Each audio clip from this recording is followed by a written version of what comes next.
This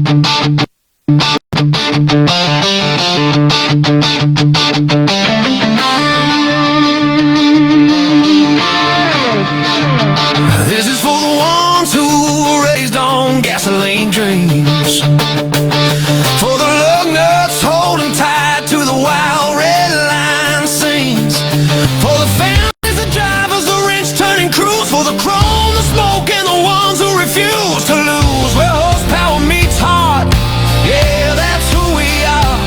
We're a culture, we're a brotherhood, we are rolling motor fire. Build not born, that's the creed written deep in our veins. We turn busted cars into legends and rust into fame. From late night garage grind to race day stadium roars, every scar on our knuckles unlocked 1,000 doors. We don't back down, we don't break, we don't fold. Every ride we build tells a story worth gold. This is for the ones who were raised on gasoline trains, for the lug nuts holding tight to the wild red line seams, for the families, the drivers, the wrench turning crews, for the chrome, the smoke, and the ones who refuse to lose. Where horsepower meets heart, yeah, that's who we are. We're a culture, we're a brotherhood, we are rolling motor fire.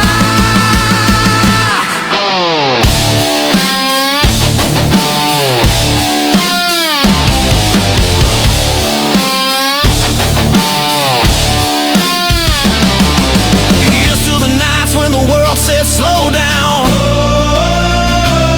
but the engine said no when we stood our ground. To the ones who grew up rich and when the rest took the easy way, we found our path in the piston noise and we'll ride it every day. Pedal to the metal, this is where we belong. Cars, trucks, monster trucks, loud and strong. Passion, pride, lug nuts, side by side. If you love what you drive, then ride, ride, ride. This is for the legends that started in dusty garages, for the kids who chase dreams through the scars and collages, for the racers who gave everything without fail, and the fans who stand proud when the engines wail. Where horsepower meets heart, yeah, this ain't a phase. It's our passion, our culture, and we'll live it to the grave.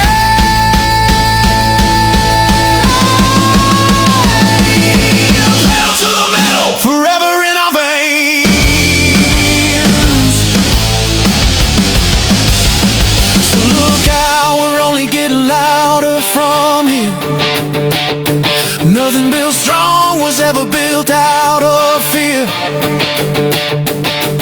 The road is wide open and the fire won't slow, because this isn't a hobby, this is the only life we know.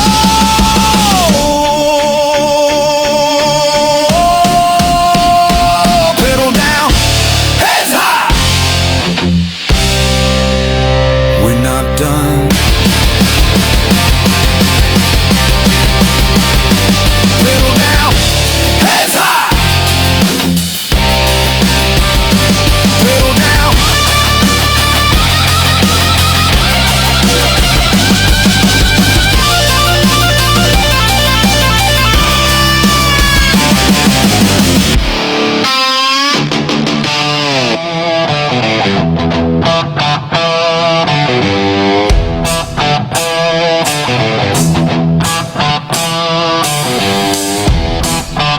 Ladies and gentlemen, welcome to Pedal to the Metal, the podcast where horsepower meets heart.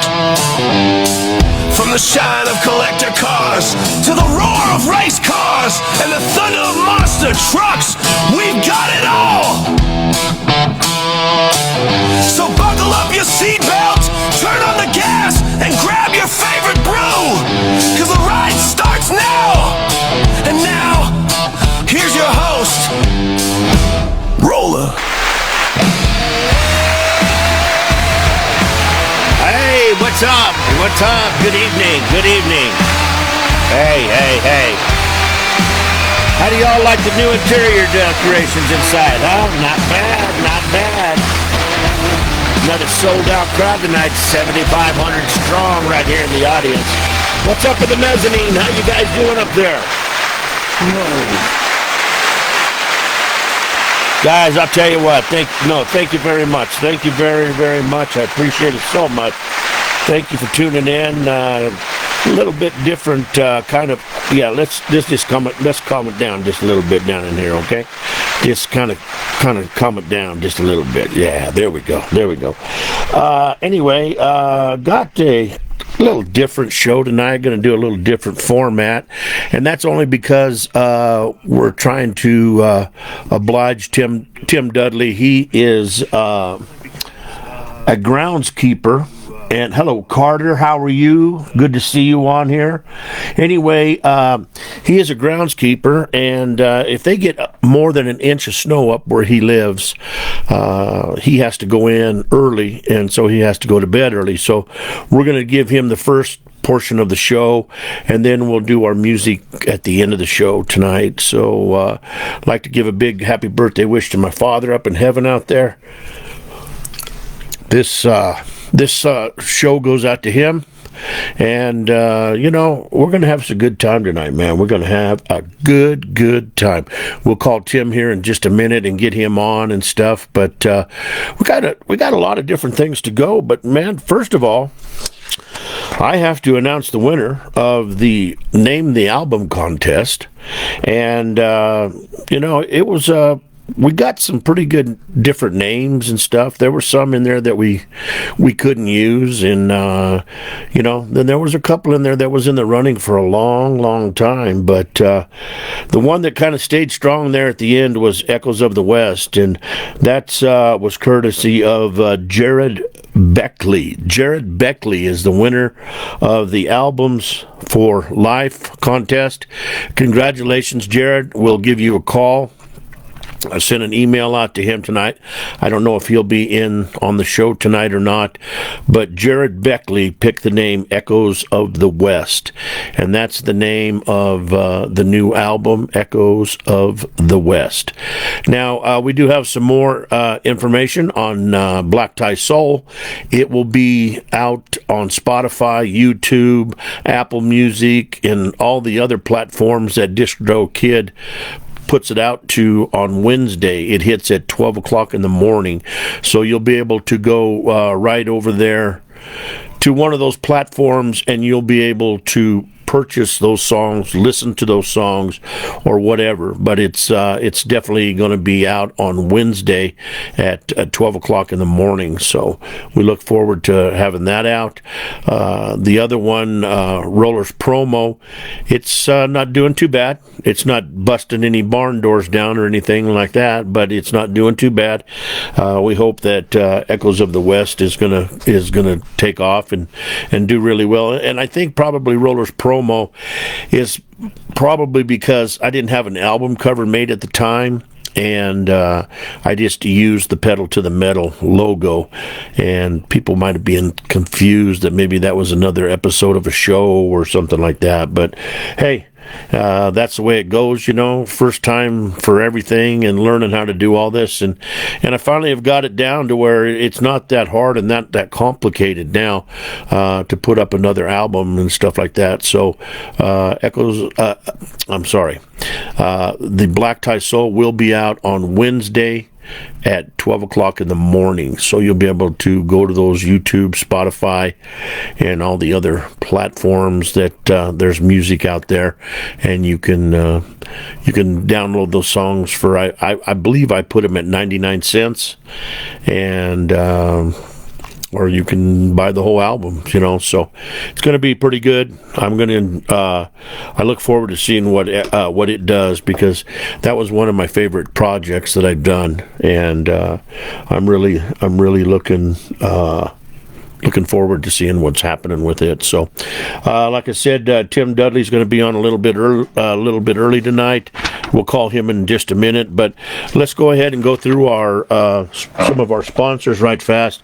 We'll start off with Texas Rich and the metal prints. If you guys are looking for those metal prints to bring your display up to date, and really get people to stop and look at them. Get a hold of Texas Rich. I hope everybody knows now that you got to have a piece of paper and a pencil, and because we give you some information and we want you to write it down and different things like that. So anyway, his email address is texasrich@c10americamagazine.com. That's texasrich at c10americamagazine.com, and you could talk to him about these metal prints and about the show boards. They come in sizes of 11 by 14, 16 by 20, and 20 by 30. You can only get the show boards in the 20 by 30, but this is what I have right here. My truck was in the magazine, of course, and this is what he does for the folks in the magazine. We all have to buy him, but this is the size that he produces. It has the story of Bob and stuff like that. So it really has helped my display. People stop and they read it now, and they check it out, besides just going by and glancing at the truck and keep on walking. I guess the sign draws them in or something. So, and then they look at the truck even more after that. So anyway, the metal show boards are the way to go. Texas Rich at c10americamagazine.com is the way to go and get those things done. We have already almost filled up the month of February with people on the show. Of course, tonight we have Tim Dudley on. On the 4th, we have Ron Duncombe. He's a monster truck driver, Maverick monster truck, and a couple other monster trucks after that. On the 8th, we have a gentleman from C10 America. His name is Bobby C., and he's going to be talking about a car show that he has, and he's getting ready to do his very first one, and we're going to have him on the show. And then right after him, so he'll get the first hour, and then right after him, Joe Sylvester will be on with monster truck Bad Habit. Joey's a longtime friend of ours from the days of me announcing at Monster X Tour and stuff, and he's been really big. He did a world long jump and world speed record and different things like that, and he's a very talented driver. He drives monster trucks and he drives the desert trucks and different things. I mean, he is a professional driver. That's what he does, and so he'll be on. And then on the 11th, monster truck driver Kevin King will be on, and he'll be taking up the 7 o'clock hour show right there. And then on the 15th, we have a gentleman that is a local man that puts on open mics, and him and his band are really actually probably just be him, maybe a couple guys from the band, but they're going to be talking about their open mics and some songs that they've created and stuff like that. We'll be playing those for him. But the 7 o'clock hour's open, so I'm going to be trying to fill that. And then right here on the 18th, we got Rebecca and Darren Schnell from Bigfoot, and they handle the Hot Wheels tour over in Europe a lot, and they're old friends of mine, man. And Rebecca gave up her nursing career to become a monster truck driver, and she just has a passion for it, and she's very good. And so I really look forward to talking to them, because it's been such a long time. The last time I did a show with them was in Lake Charles, Louisiana, and that was the year I quit. But now they're with Hot Wheels on the Hot Wheels tour over in Europe and stuff. And then on the 22nd, I have that date open still, but I'm going to fill it. And then on the 25th, we got veteran monster truck driver Alan Pizzo, and he has Predator monster truck. He also had Prowler monster truck. He's been in the business for a long time. Got one of his trucks are in the Predator truck is in they took the original truck and redid it, and it's in the Monster Truck Hall of Fame out there now and stuff. And so it really looks cool, man. And we're going to be talking to him, and that does it for the month of February. And I'll start working on March and stuff like that. But February is an action-packed month. We're going to have some great shows, and it's going to be a lot of fun. And I look forward to talking to each and every one of those drivers. I haven't gotten a hold of Johnny Blender yet. I put in several calls, but you can't even leave a message for him. So, you know, he's battling ice. He's battling the death of his dog and different things like that. So as soon as I find out more about my music getting on the Edge Radio US, I am going to relay that on to you guys. But in the meantime, all you guys got to do is go to theedgeradio.us, and you can listen to his radio station right there in your house, man. It's really pretty cool. The sticker packs still haven't received the stickers that I'm getting, the other stickers that I'm getting made, but we're going to be putting some sticker packs together, and it's going to have the small pedal to the metal sticker. It will have the very first sticker with Rollin' with Roller and Derek. There's only a limited number of those. It will never be reproduced after that. So, excuse me, you guys won't be able to get that one anyway. Pedal to the Metal, another big one right here. We'll have that. And then we got a couple of Rollin' with Roller and Derek stickers that we're going to throw in there with you. One's a V8 motor. The other one is a classic hot rod. And you guys will be able to get those sticker packs. I haven't figured out. It's going to be between $5 and $10 to get those sticker packs. But we're going to give you a good selection. You'll be getting 6 total stickers, and you can't have the leg nut. That's still not up for grabs, so I'm sorry about that. Hello there, Cousin Debbie. How you doing? I got to get my Cousin Debbie's stuff sent out to her too, but I've just got other things going on. I haven't had a chance to make it down there, but I will be doing that. So anyway, that's about it. Let's see here. We got one more here. I'd like to thank the folks at Arch Auto Glass. Art is a good friend of mine. He has a mobile glass service. If you need auto glass and you're in the Denver metro area, he can come to your business, to your house. He can come to the parking lot where the damage has been done or whatever. All you got to do is dial 720-296-8635. The name of the company, once again, is Arch Auto Glass, and the guy's name is Art. And if you mention Pedal to the Metal, he'll give you 10% off of the install. So you don't have to worry about taking the vehicle in.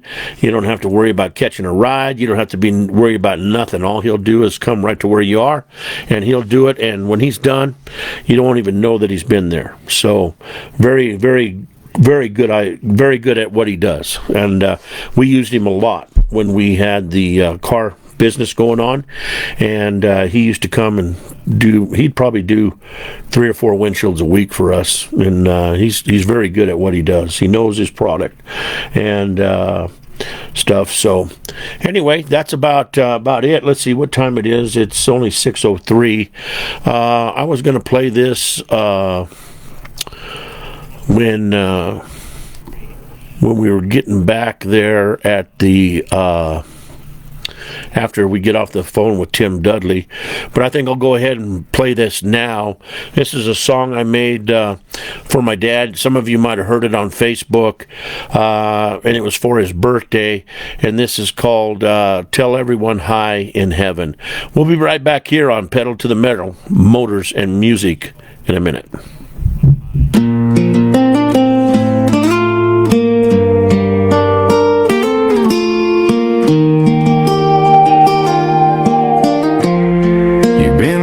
For 8 long years now, I hope you're doing fine. I'd give anything to see you just one more time. I'd love to come and visit, sit and talk a while, but I know that road's not mine yet, at least not for a while.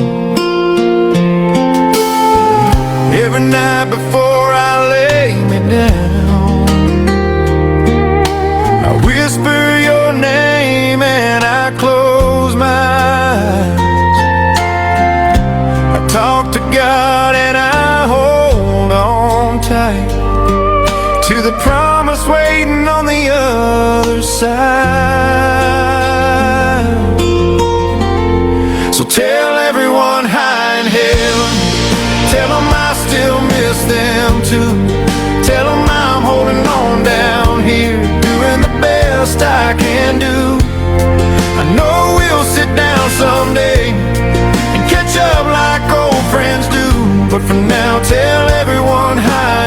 heaven until I get there too. I pray to you each evening before I fall asleep. Some nights I smile at the memories, some nights I still weep. Time keeps moving forward, but love don't ever fade.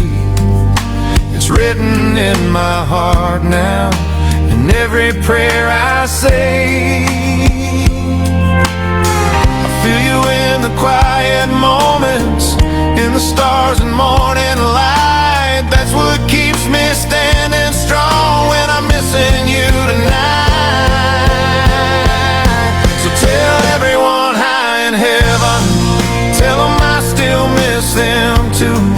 Tell them I'm holding on down here, doing the best I can do. I know we'll sit down someday and catch up like old friends do. But for now, tell everyone high in heaven until I get there too. The only thing that keeps me going when the nights feel cold and long is knowing this goodbye ain't forever, it's just a little farther on. So tell everyone high in heaven, tell them I'll be there someday. Save me a seat at the table, there's so much I still need to say. We'll laugh and cry and catch up like we never missed a day or two. But for now, tell everyone high in heaven, and I'll see you when I do.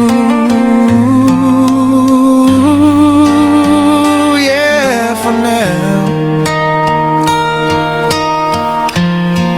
tell everyone high in heaven. There you go. Happy birthday, Daddy. Whoa. All right. Well, let's see here. It's 6:08. You know, I don't want to give Tim. I told him I'd call him at 6:15. We'll do something else here right fast, and let's do another one. This will take us right into about the right time.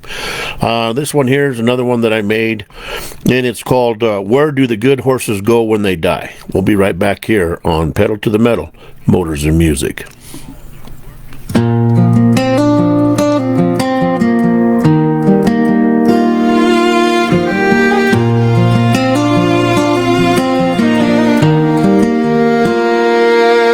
I remember the day you were born and the way you looked me in the eye. I knew right then you'd be my horse, and then we'd chase the long roads of our lives. From the mountains down to the oceans, through the hills and the open plains, you always stood right there beside me. Never once did you complain. You were steady when the trail got narrow, sure-footed through dust and rain. Didn't matter what the load was, you carried it without a change. Every mile you gave me your heart, every ride you gave me your trust. And that's the reason I loved you, more than words, more than dust. So tell me, where do the good horses go when they die? Do they run through a big green pasture in the sky? Is there fresh water flowing and sweet grass hay to eat? Somebody ride them gentle, keep those hooves trimmed neat. Do they turn into angels or just wait somewhere up high? Where do the good horses go when they die?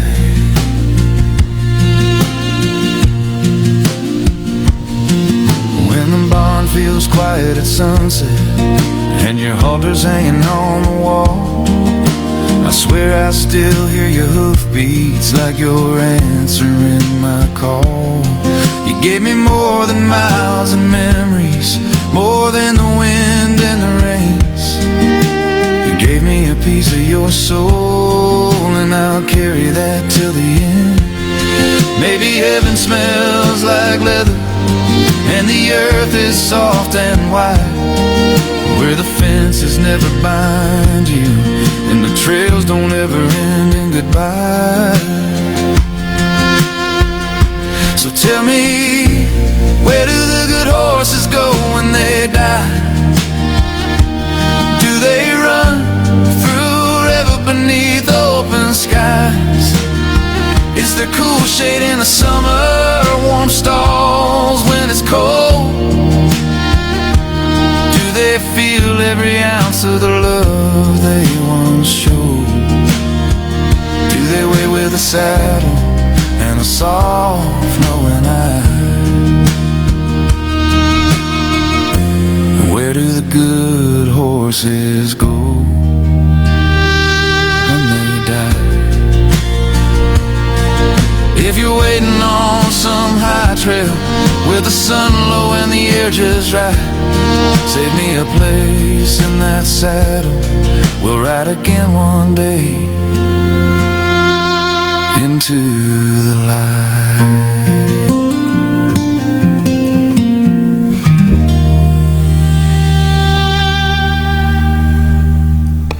There you go, man. All right. Oh, there we go. And I've got a new C10 song coming out here, and we'll play it in the second half of the show. It's a brand new one. It's called "Shakes the Ground." It's more of a rock song about C10 trucks. So let's see if we can give Tim a call and see if he is ready. I imagine he is ready. He is a showman extraordinaire. You can go online and check him out at the Tim Dudley Show. And he was voted Entertainer of the Year up in his area. And I met him at a monster truck show.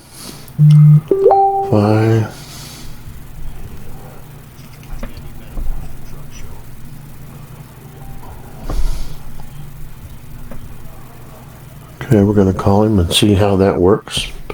I think we're going to have we got some ringing toning coming right into Indiana. We'll see if he answers. Hello? Is this my brother Tim Dudley?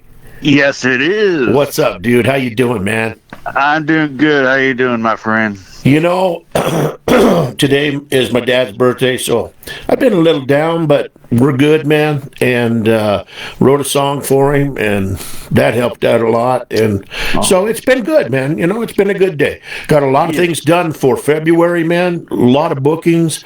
Got some musicians coming in and stuff, and some monster truck drivers. So February is awesome. Exciting. February is really exciting. That's awesome. So, Tim, I guess we might as well just go ahead and get started. First of all, okay. What's going on in Indiana with the weather right now?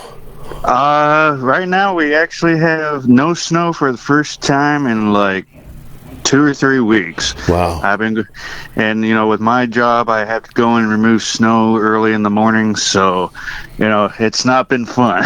Yeah, and when you talk about going in the morning, it's not like going in at 6. You're in there at like 3:30 or 4, right?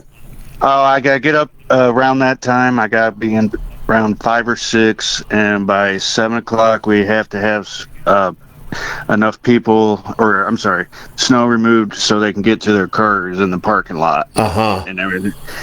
And it's every inch. We got this apartment complex is 14 acres, so it's a lot of cement. Wow. And you have a tractor that you do this in, or are you doing it by shoveling, or how you doing it? There's 8 workers at work. We all get a couple buildings, and we all shovel 2 buildings, and we have to do it by hand. And then the long parts we can do with a snowblower. But then we have to go back and just make sure everything is scraped off. So yeah, it's time consuming and a lot of hard work. Oh, I bet you it is, man. But it pays the bills to allow you to do this Elvis tribute stuff, right?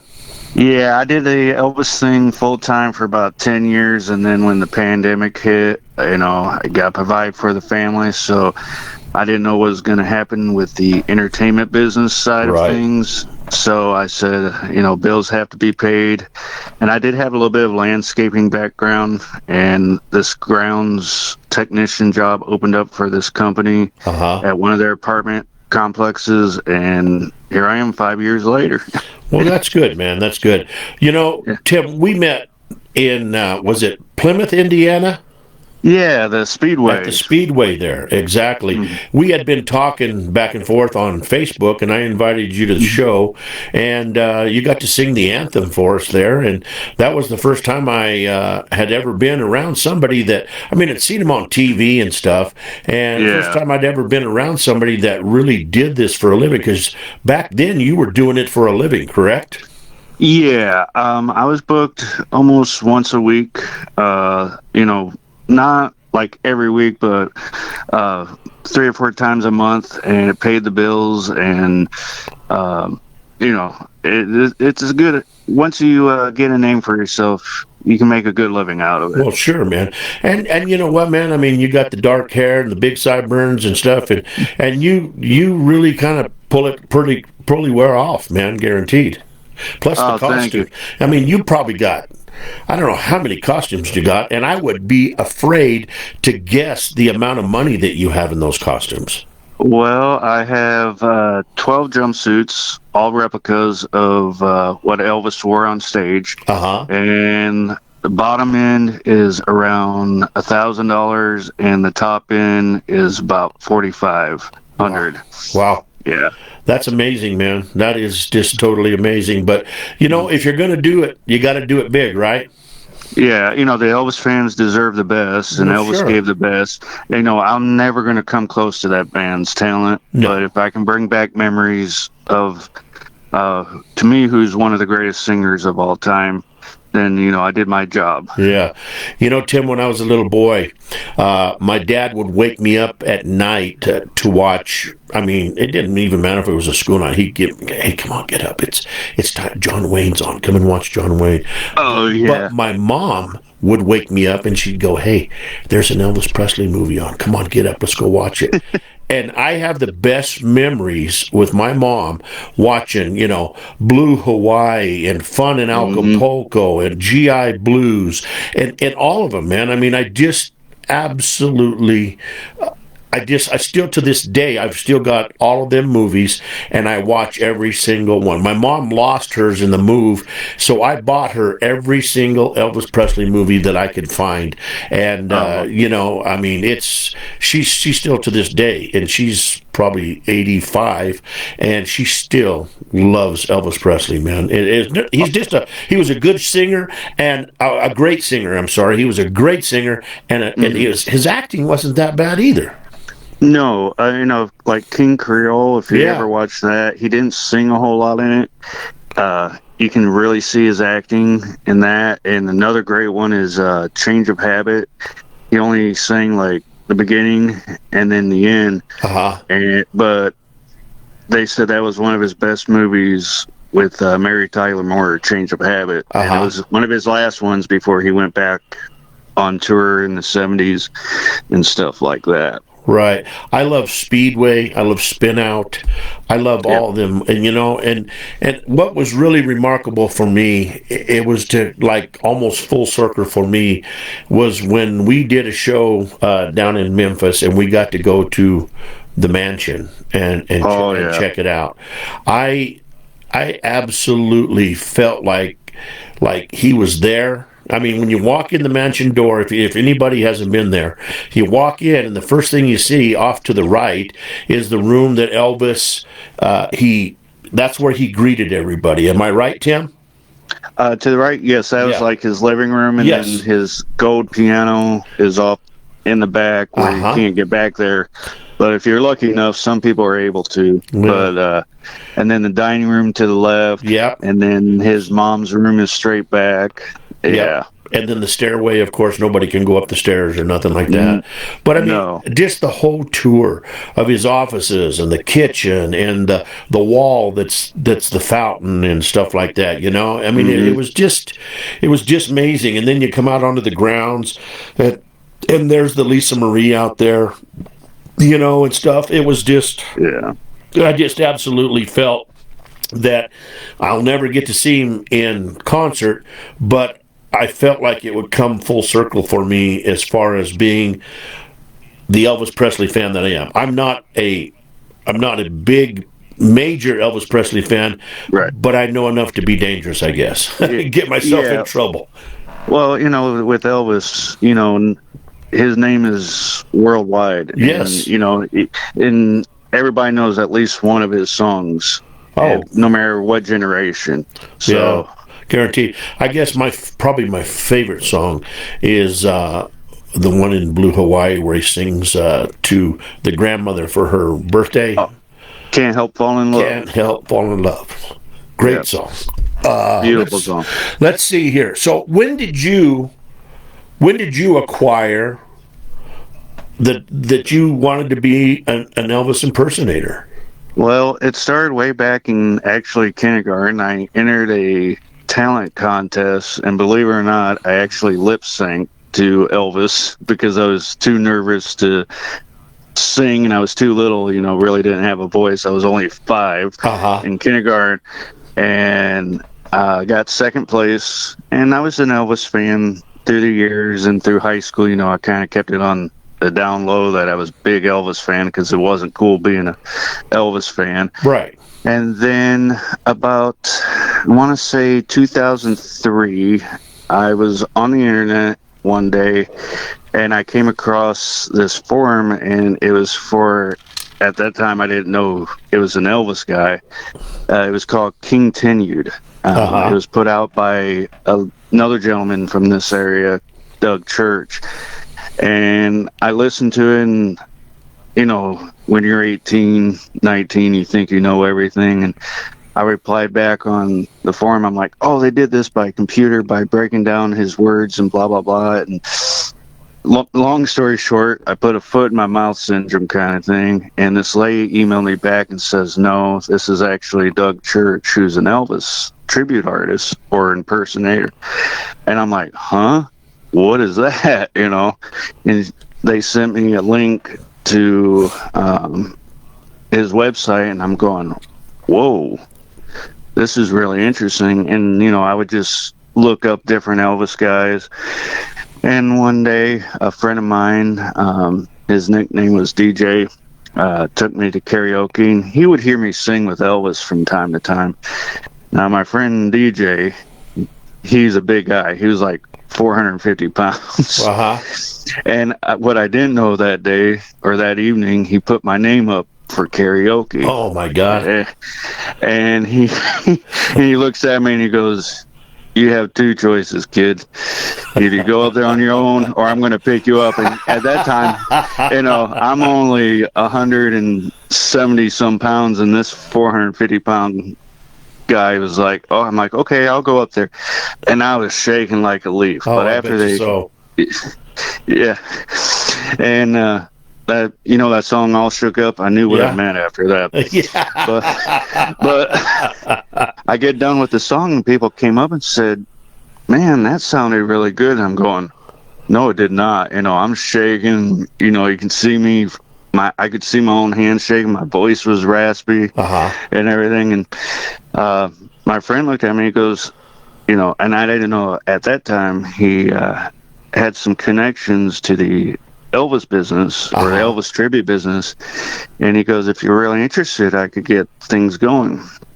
And I'm like, okay. So about October 2003, that same gentleman for that Continued was, let me take it back. I was living in Louisiana at that time.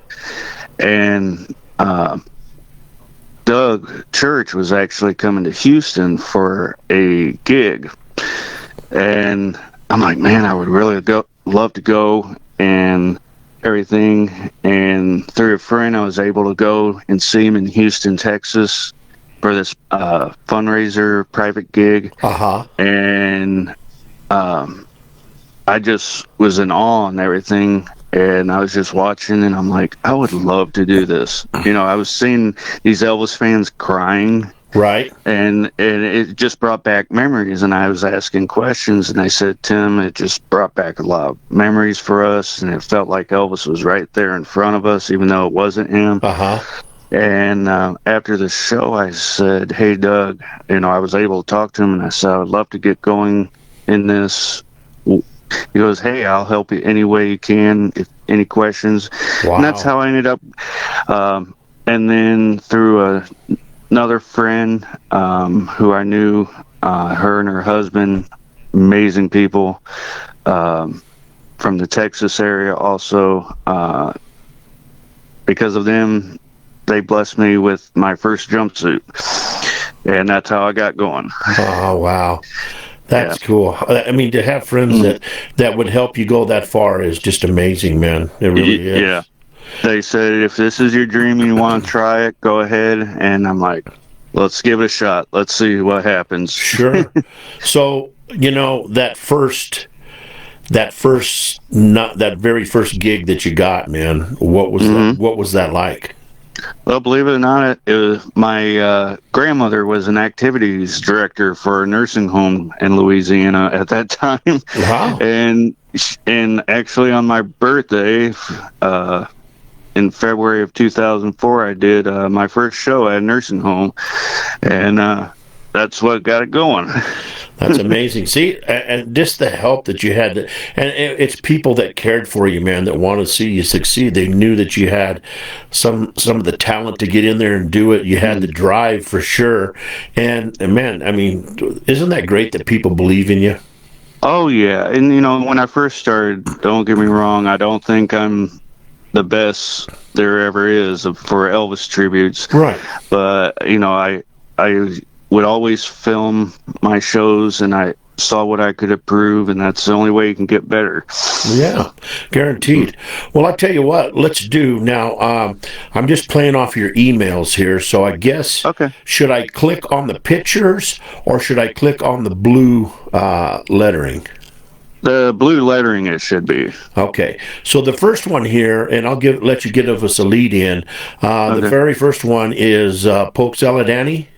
Yes, that was one song he would do almost every show from 1970 to about June 1st of 1977, off and on his tours. And it's a fun little show, and that one is from a show I did up in Niles, Michigan, and it's an actual video, but you'll just hear the audio, of course. Right. And it's taken right from the soundboard, and it's a fun, fast little song. And if somebody wants to follow you, how do they follow you and see your shows and stuff like that? You can go to Tim Dudley, ETA.com. That's TIMDUDLEY, ETA.com. And that's my official website. And there's links to my official Facebook page and Instagram, and I believe my YouTube channel too. Okay, all right.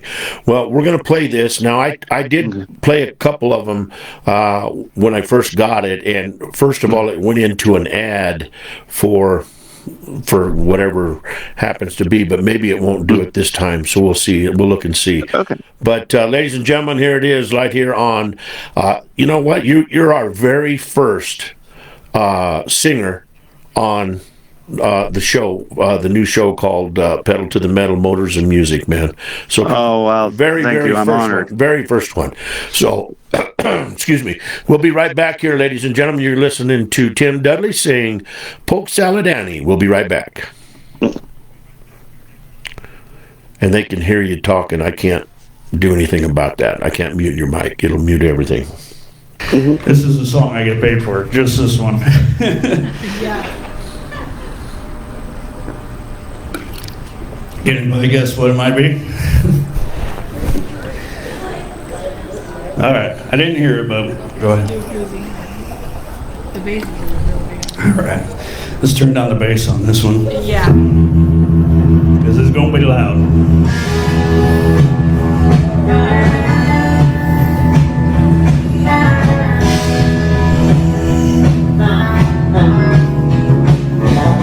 Yeah.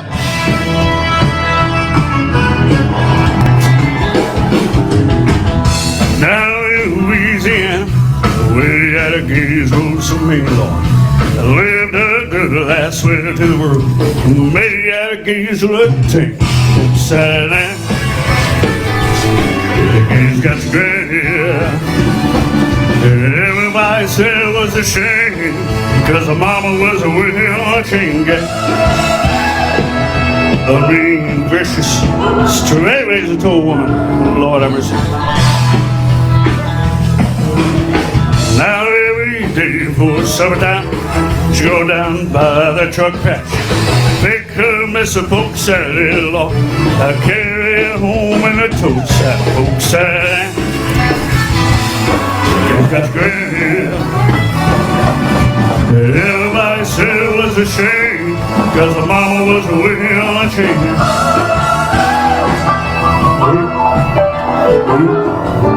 Play that bass, baby.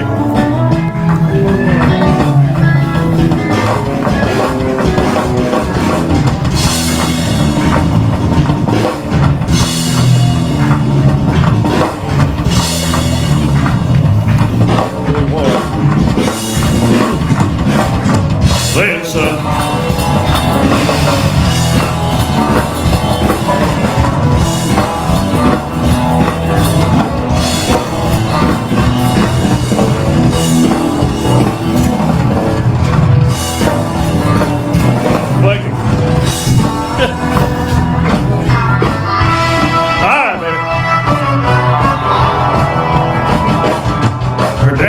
Lazy and no count.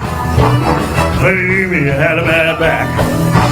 All her brothers were fearful. Get these worms out of my truck. Saturday, you've got great hair. Everybody said it was a shame, cause the mama was a wheel on the chain gang.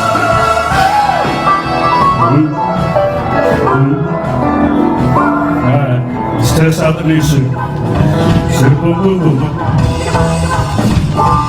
We start off a little slow, then we work our way into it.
There you go, man. There you go. Pope Saliati. So you spend a lot of time watching him perform so you can get down his moves, because, I mean, you got a lot of his moves down in the video, and you guys don't get to see the video. Hold on here. I got to shut this one off here. You guys don't get to see his video, you know, but do you spend a lot of time learning how to, you know, mimic him? Yes. When I first started, what's the best way to learn is learning from Elvis and watching his movies and, his moves. Plus, I have a Taekwondo background. I took Taekwondo. I made it up to a second degree, so that kind of helps. A lot of his movements, believe it or not, like for the arm throwing, is actually, if you watch closely, is like Nimchucks. So he goes that in and out motion. So it's stuff like that you can pick up, and when you go down and do like the karate moves and everything, it just comes natural. Right. Now, when I was looking at when I first was thinking about having you on and stuff, and you won Entertainer of the Year explain that. Talk to me about that. Okay. In 2024, the first year I won it, in 24 and then again last year for 25. There's a online community votes. You can go in. It's called Community Votes, and they can go in and nominate you. And somebody nominated me in 2024 for Entertainer of the Year. And once you're nominated, you're in, and everything. And then you go to the final round, and that's where people can vote. And I got, God's amazing grace, I ended up winning 2 years in a row the Entertainer of the Year for this area. Wow. And how many people were in the contest? I believe there was 15 people, and also one of my mentors, Doug Church, was also on that list. Wow. So to beat him out, because he goes by the voice of Elvis, and his voice is, spot on. As close as you can get. And to beat him out, I'm just so humbled. Right. Now, have you seen the gentleman on Facebook? And I believe he's from Germany or something like that. He looks not. He don't have the Elvis hair. He don't have anything, but he has a voice that is just totally amazing. And he's always on there singing songs and stuff. And have you seen him yet? Yes, and I've heard him, and he sounds amazing also. I believe you talking about the gentleman. He has like red hair. Yeah, and glasses. Mustache. Yeah. Yes. And yeah, I believe all you have to do is buy a good, unless if he wants to grow out his hair and everything, he could buy a good Broadway Elvis wig out there for a couple grand and throw some sideburns on, and he would probably make a great living. He's got the voice, man. When the first time I heard him, I just clicked on it, and I didn't know what was going on, and he was singing, I can't remember what it was, and I was like, whoa, I need to listen to this guy for a minute. So I started following, and I'm just totally amazed, and he has got a big following right now. Oh, yeah. I think he'll be, if he finds the right person and good manager, I think he could be the next big star in the whole world, actually, because he sounds just like Elvis and sounds really good. Yeah, he really does, man. It's just, if he sang behind a wall, you would think Elvis is there. That's how. Mm-hmm. So, Tim, when you're doing your shows and stuff and you get into character sometimes, does it really, do you feel like maybe Elvis is a presence around you or something? Or do you feel like, I don't know, I guess what I'm trying to ask is, what does it make you feel like? When, unfortunately I was born after Elvis died, so I never got to see him live or anything. But I'm able to, I've talked with some of his friends and everything. And when I get into that jumpsuit, the main focus is I want to put on a respectful, classy tribute to Elvis. Nothing that disrespects his music, what he stood for.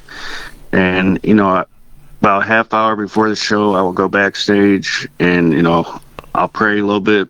And then, I'll just put that jumpsuit on, and I got to remember the same guy that had this kind of jumpsuit sang in front of thousands of people night after night for 2 weeks, 3 weeks, however long his tour was. And yeah, in a way, there's sometimes I feel like he's around. I know it sounds weird. Just before I go out, I go, Elvis, hopefully I make you proud. What? It's not weird, man. Yeah. No, I don't think it's weird at all, dude. I think that you're going into character, and I think that you need to channel as much of him as you can. Yeah, and people say when they meet me in person, I'm a totally different person than I am up on stage. Right. And I said, I don't know why that is, but well, that's okay. Yeah. Mm-hmm. Maybe he does. Maybe he does come into you somehow, man. Yeah. That's the truth. So, well, let's see here. I'm going to play another song here, Okay. and this is called "You Gave Me a Mountain."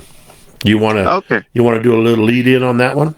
That was a song that was done by, I believe, Marty Robbins, Uh-huh. and then Elvis started singing it in February of 1972, Uh-huh. and he did every show after that until his very last concert in June 26th of 1977. Okay. Well, let's just listen to it for a second. Ladies and gentlemen, right here, Mr. Tim Dudley doing "You Gave Me a Mountain." We'll be right back here on Pedal to the Metal, Motors and Music.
Everything, and actually I sing in my own natural voice. I might add a little bit of, the baritone like he had in there, depending on what song.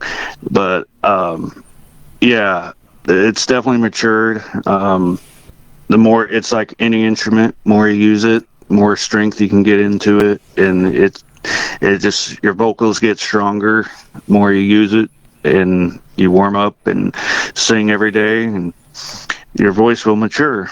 Now, around the job site and stuff, do the guys that you work with, do they know what you do? Oh yeah, of course I get that, "Hey Elvis," that kind of stuff. Or, what do you think you're Elvis? And I'm like, no, I wouldn't be working here if I did. Yeah, really. Yeah. But yeah, the guys are really good. I leave the Elvis thing, At work, I'm there to work.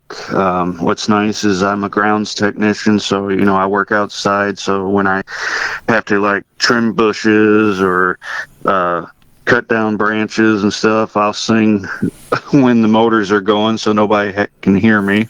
That way, I'm practicing and stuff like that.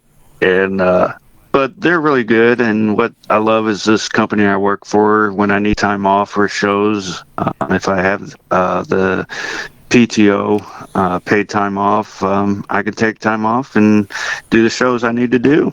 That's great, man, that they work with you like that.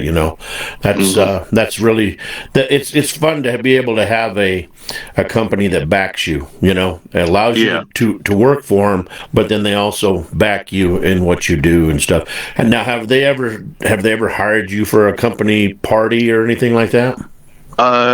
Conflict of interest, they can't. But Okay. The Christmas holiday party, I should say holiday party, that they did back in November for this region, because the company is huge. They own properties in about 18 states. And they asked if I would come in with a jumpsuit on and sing a couple songs and take pictures with the workers, and I said no problem.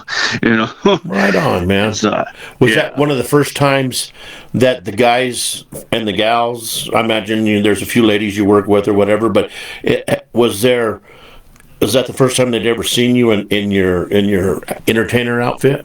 Yeah, the year before, the regional manager asked if I would come up and sing a song on the spot.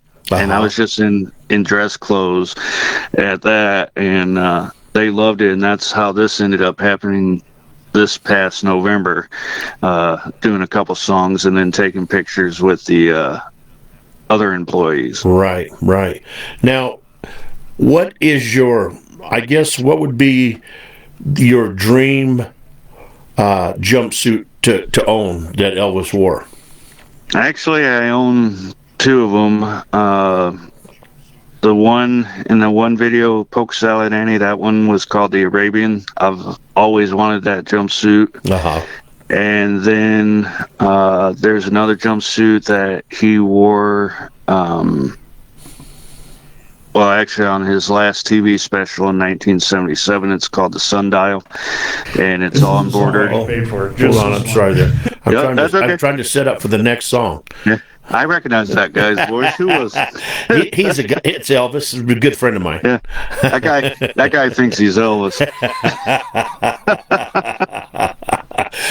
If you're going to get a mistake happen, it's going to be on this show right now. So all the other ones are real professional. This one's just run on a shoesstring budget, man. None of us are perfect, so I'm not worried about it. We all make boo-boos. Yeah.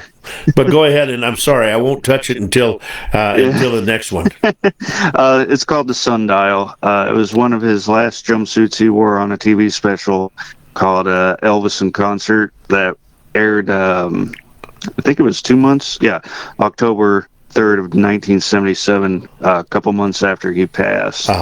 And it's just a beautiful jumpsuit. It has mirror studs, so when the light hits it, it reflects, and it's definitely a showstopper jumpsuit. Right. So who makes these jumpsuits for you?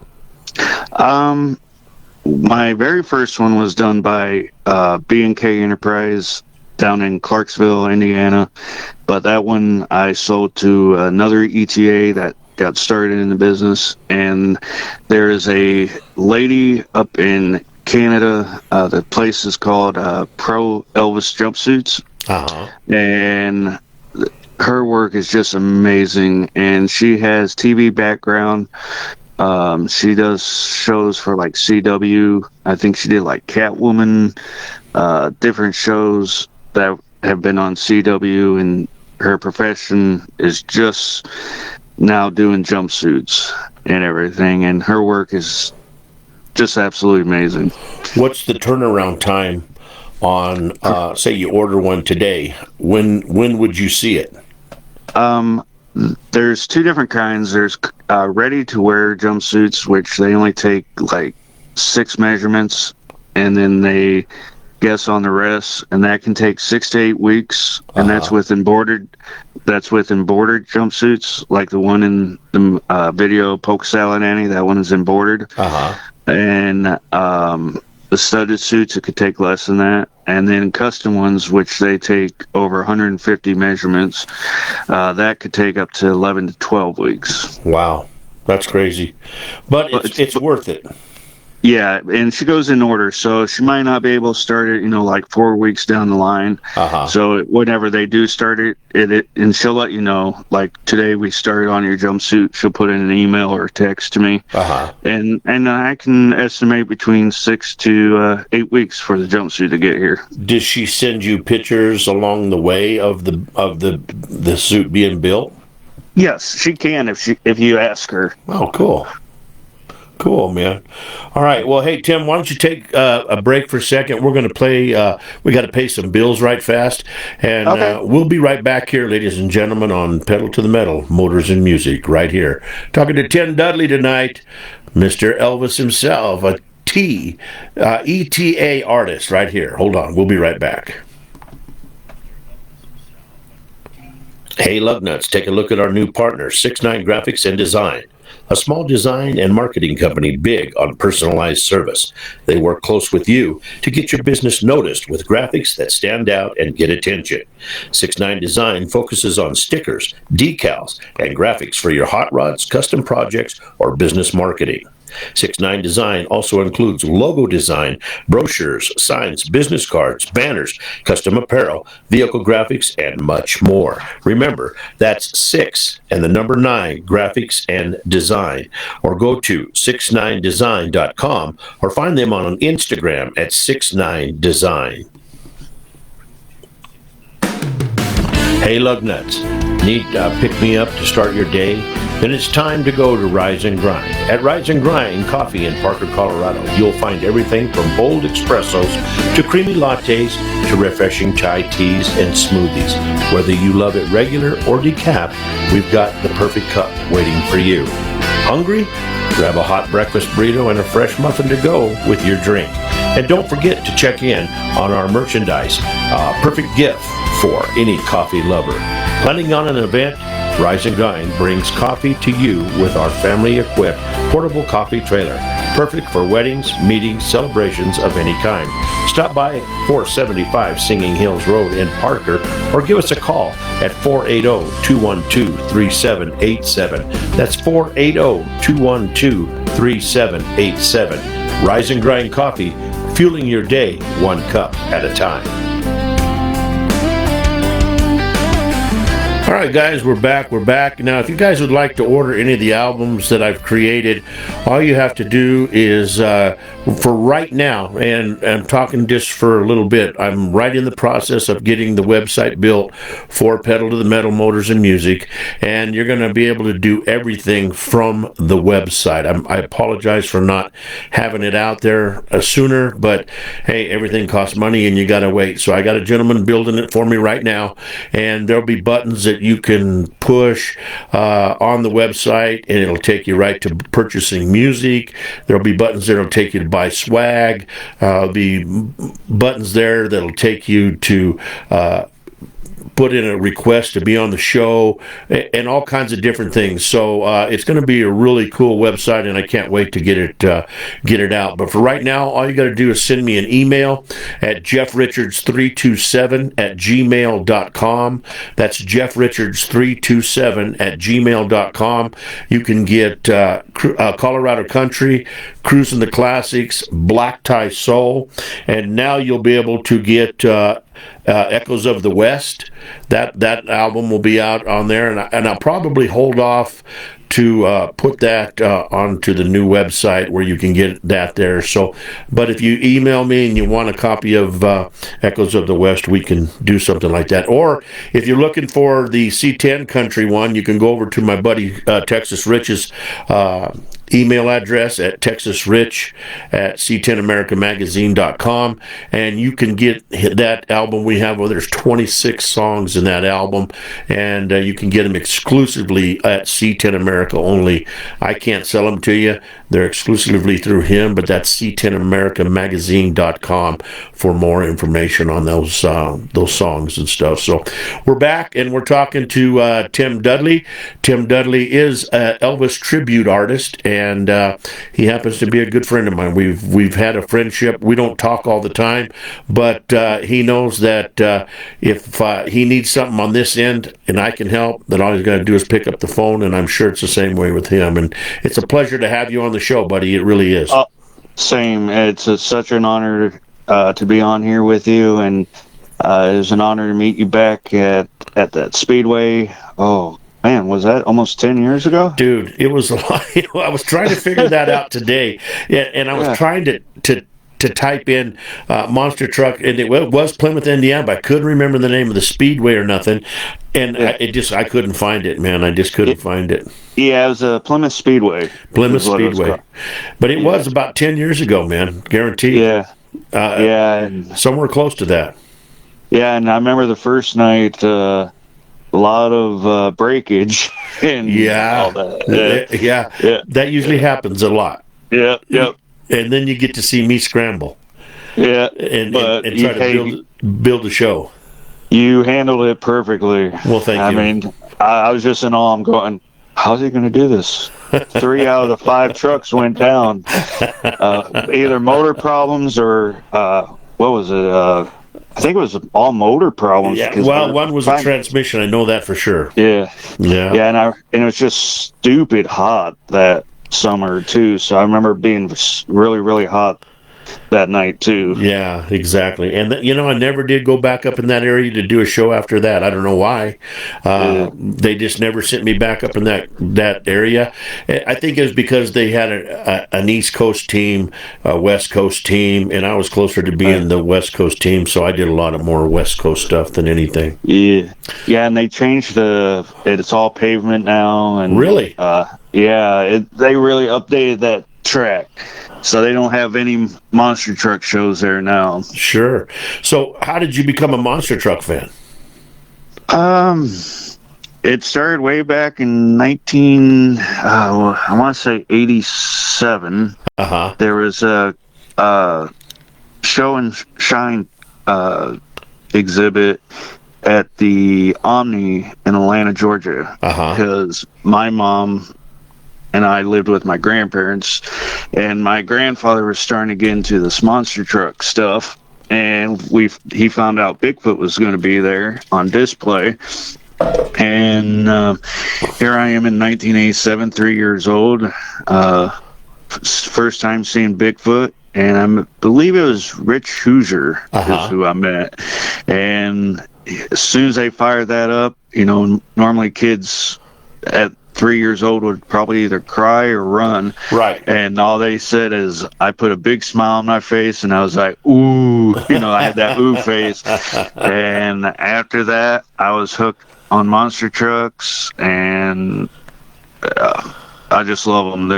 It's amazing. The little kid comes out of me now. Right. Whenever I go. Did your grandfather ever get to see you perform any of your Elvis stuff? Sadly, no. Actually, November of '99, when we lived in Pennsylvania, we had horses, and we went trail riding, and he had an accident, and then he passed away a couple weeks after that. Oh man, that sucks. Yeah. That's too bad. I'm sorry to hear that. How about your mom? Is she around still? No, I lost her. Actually, it'll be February 12th. It'll be 6 years, right before the pandemic. She was battling cancer and lost her 2 days after my birthday. Oh, wow. So lost her February 12th, 2020. Did she get to see you perform? Yes. Oh, man. That's a special moment right there. Yeah, she was a big Elvis fan.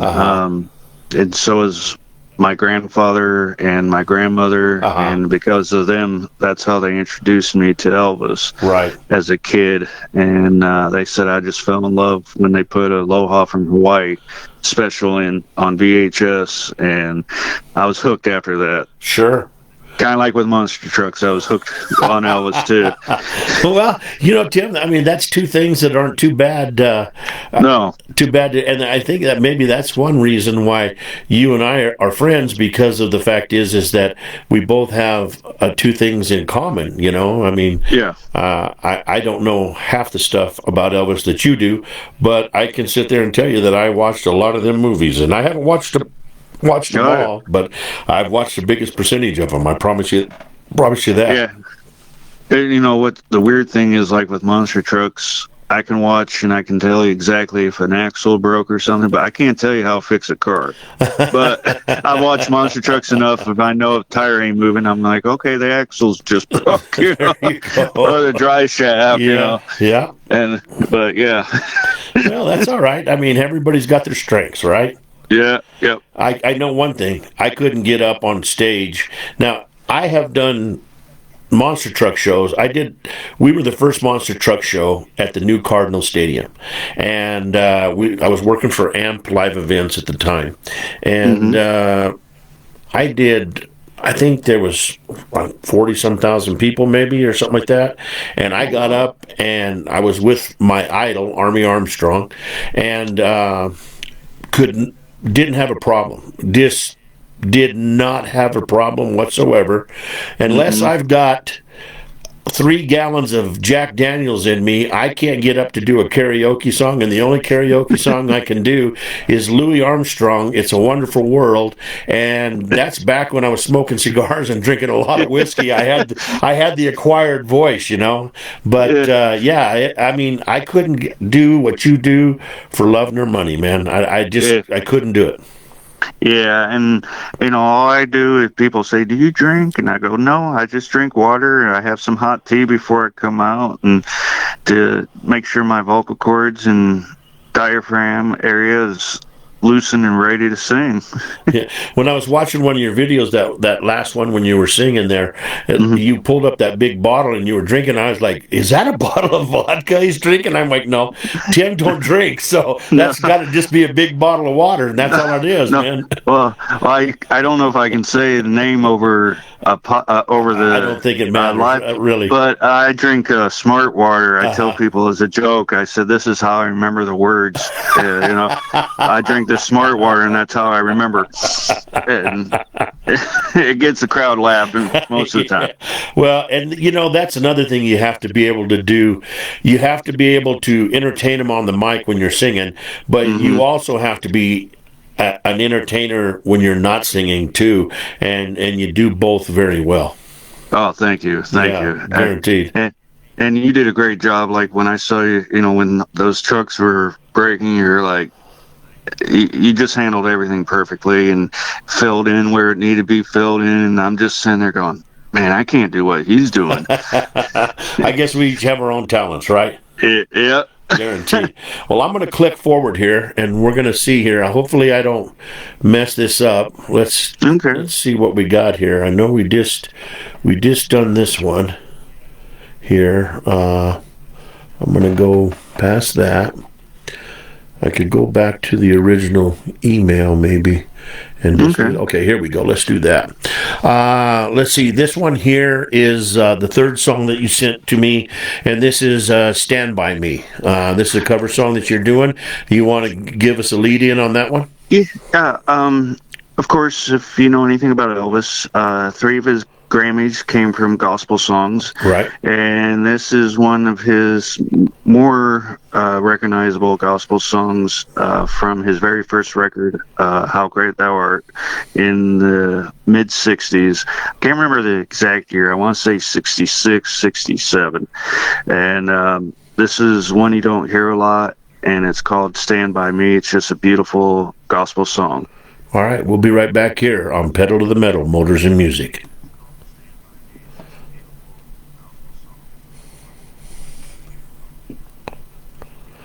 It's thinking.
There you go, man. There you go. That was a good one, man.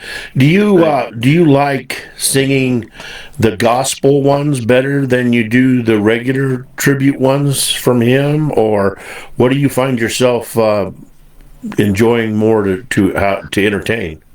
I actually like everything that Elvis did. Some of his movie songs I don't cover, like the really, I don't want corny, I guess is a word you can use. Like the really goofy ones, I don't try to sing those. But I like singing the power ballads, like "Hurt." He also covered Tom Jones' "I'll Never Fall in Love Again." Right. "Bridge Over Troubled Water" is another power song. Of course, "How Great Thou Art." I love doing that one. Not a lot of people know it's on my website, but 13 years ago, my wife and I gave our life to Jesus. Right. And so that's why I try to include gospel songs on almost every show I do, just to make sure he gets all the glory, not me. Yeah, I just love doing everything. I like doing the songs you don't hear a lot that Elvis recorded, like "Pieces of My Life." Let's see, what's some of the other ones? "Sound of Your Cry," different ones like that. Now, what did you do to memorize these songs? I mean, because you have no teleprompter in front of you. These words aren't going, these are from memory. So how long does it take for you to learn a song? If I want to learn a song, what I'll do is I'll sing with Elvis a few times. I'll play the CD, or even watch the movie, and I'll sing with Elvis a few times until I get the wording down.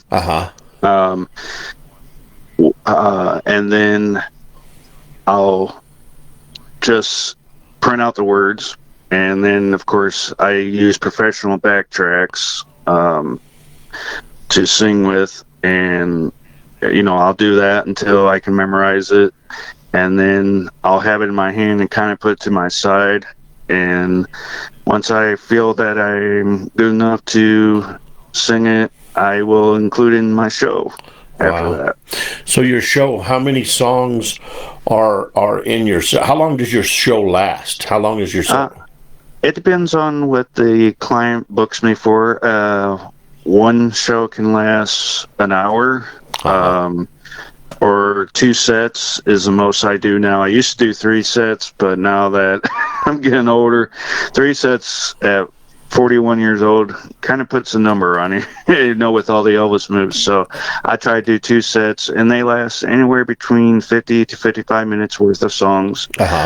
So if you include talking and interacting with the crowd, it's a little over an hour for each set. Wow, that's pretty good, man. And you got to be on, man, that whole time. I mean, you got to be. Yeah. You got to make them believe that the king's standing up there for sure. And unfortunately, I'm not Elvis, so I can't do 45 minutes and get off the stage. I got to make sure they get their money's worth. Right. Yeah, exactly. Now, do you hand out the handkerchiefs and stuff like that? You got the... Yes, I do scarves, scarves like Elvis did. They're not like the big squared ones like he did. Right. They're only about, I want to say they're about 14 inches wide and about 54 inches long. And, you put them around and you tuck them in your jumpsuit for the first, when you come out. And then my wife or whoever's doing my scarves will put them around my neck and I throw them out. That's awesome, man. That's totally awesome. It really is. So, well, I'll tell you what, you mentioned Bridge Over Troubled Waters, and it happens to be one of the songs that you sent me. So let's go ahead and play Bridge Over Troubled Waters. Ladies and gentlemen, you're listening to my buddy, and he is an Elvis impersonator, Mr. Tim Dudley, in the house right here, Bridge Over Troubled Waters.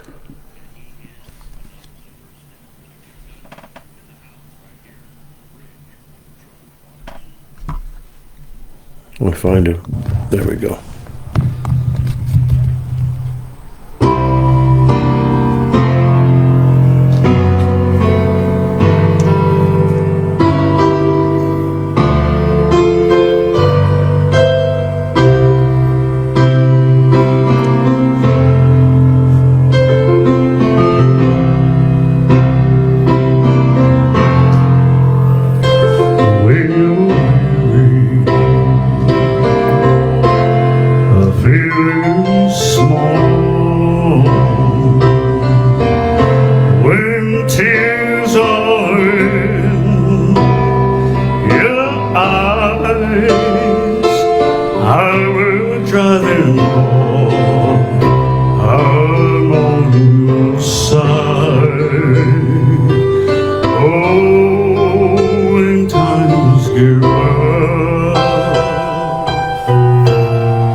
water, I will lay me down, oh, like a bridge over troubled water. I will lay me down, Lord, lay me down.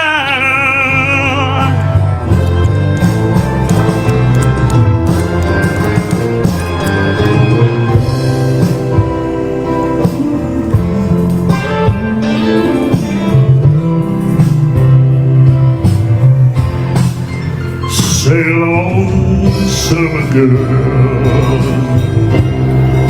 sail on by. Your time has come to shine.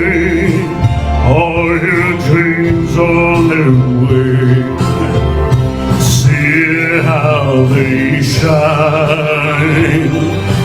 Lord, if you need a friend, I'm sailing right, oh Lord, behind, yeah, like a bridge over troubled water.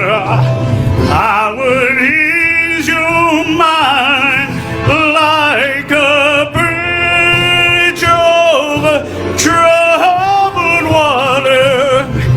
I would ease your mind,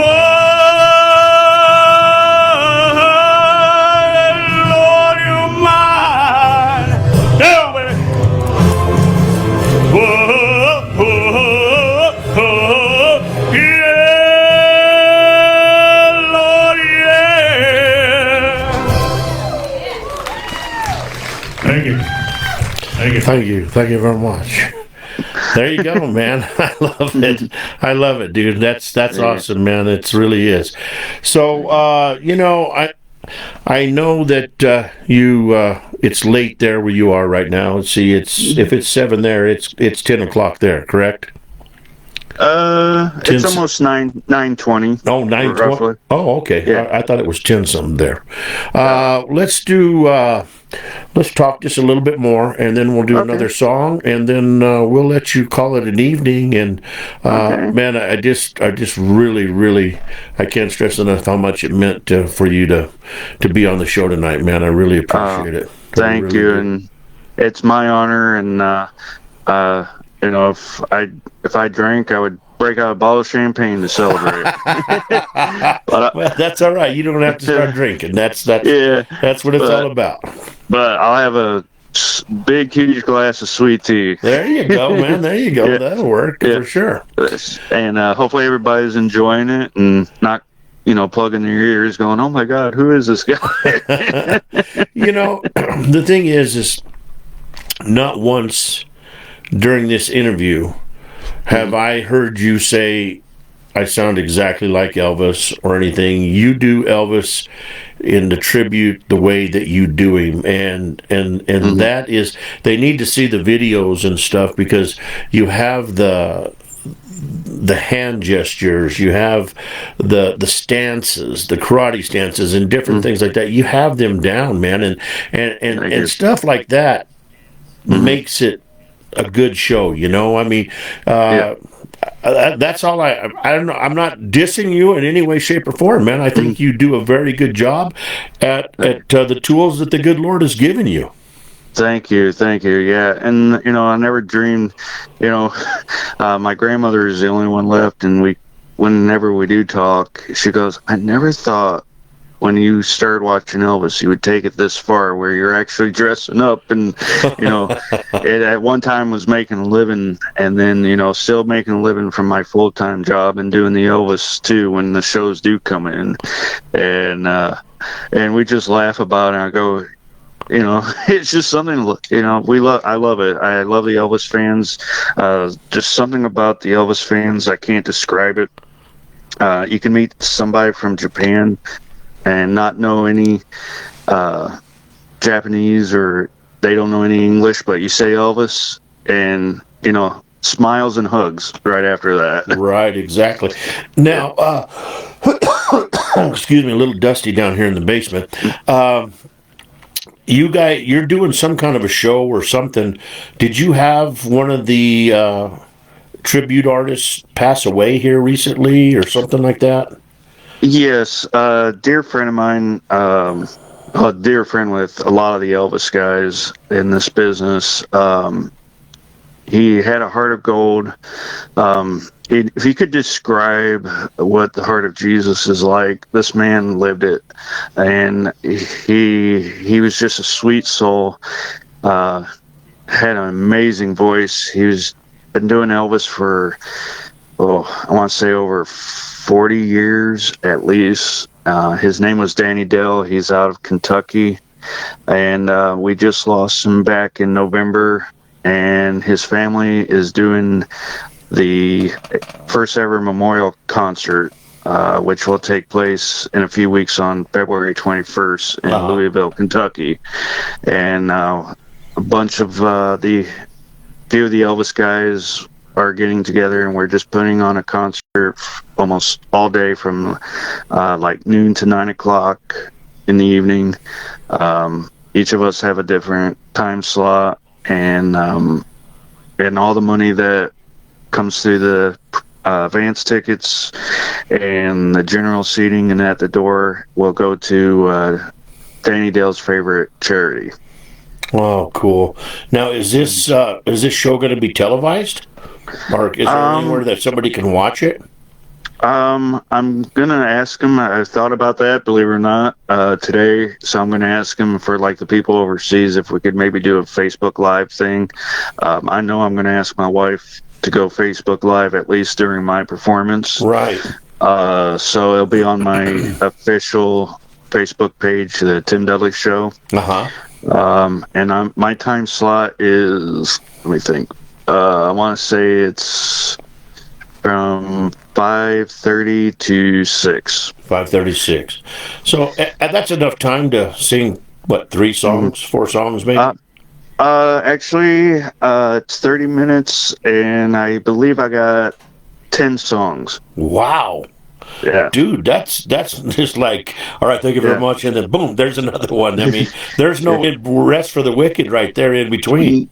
No, my plan is, my thought for my set, one of Elvis's last concerts was in Louisville in 1977.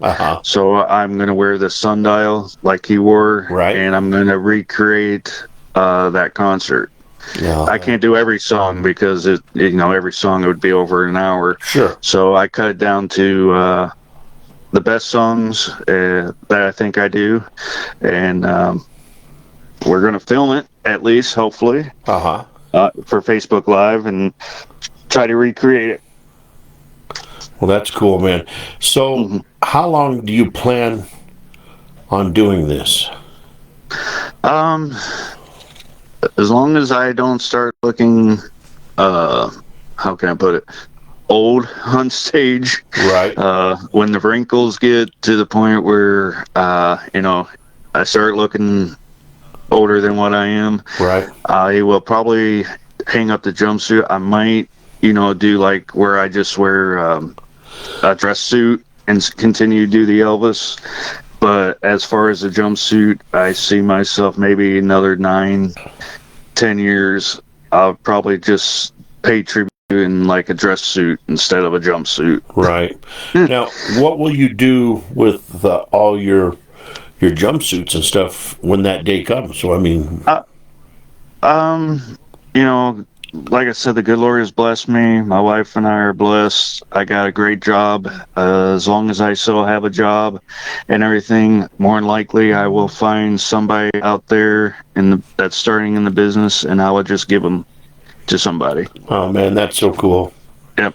Because I know, if it wasn't for my friend there in Texas that bought my first jumpsuit, which costs $1,600, or $1,600, I wouldn't be where I am today. So if I can pass it on, I'll do the same thing. Make him happy. There you go, man. Yep. That's giving it back for sure, my brother. Yep. Like when I started getting newer jumpsuits, I knew some of the guys that started, and like 4 of my old jumpsuits. I just gave them to somebody that needed them, and that's got started. So if I can do that and bless somebody else, then I did my job. There you go, bud. There you go, for sure. All right, well, I want to play one more song here, and the one that I'm going to play is the Peter, Paul, and Mary version. Yes. Is that 500 miles? Yes. If you're a diehard Elvis fan, and you can find it on YouTube, it's out there somewhere. I believe it was Joe Esposito, his best friend, one of his best friends and bodyguard, had like a little home recording track thing. And in 1967, Elvis sang this in his home with friends, and you can find it on YouTube. It's an amazing find. You can find it through the Elvis World. It's not out there officially as a recording. And this song, there's another Elvis guy over in Germany called Rio, and he goes by the voice of Elvis. And I just loved his version, how he thought Elvis would record 500 miles. And so I posted online one day, and another friend of mine, Pastor Derek, who lives about an hour from here, saw the video, and next day I get a Facebook message and said, "Hey, what's your email?" And I gave it to him, and he goes, "I got something for you." And he made this track that's in the video, and he played every instrument, the keyboard, the everything, drums, and he recorded this track for me, and this is how I ended up getting this track. And it's just a beautiful song called 500 Miles. Bobby Barron did it, and a few other country singers too. Oh, cool, man. All right, guys. Well, you're listening to Tim Dudley, and this song here is 500 Miles. We'll be right back here on Pedal to the Metal, Motors and Music.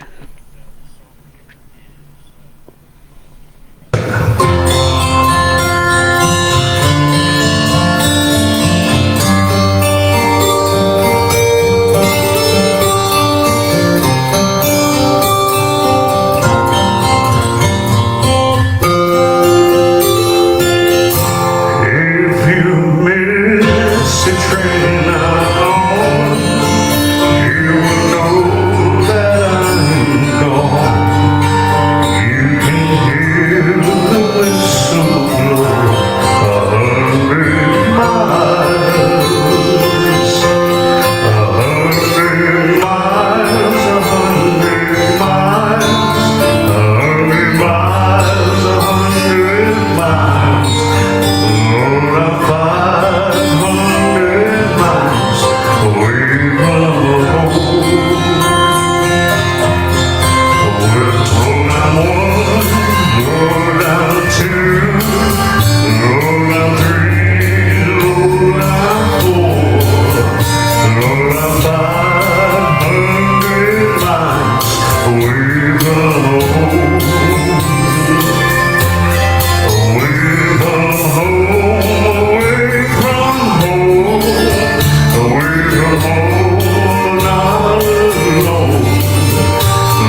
you go, man. That's pretty cool. That's pretty cool, buddy. I guarantee it.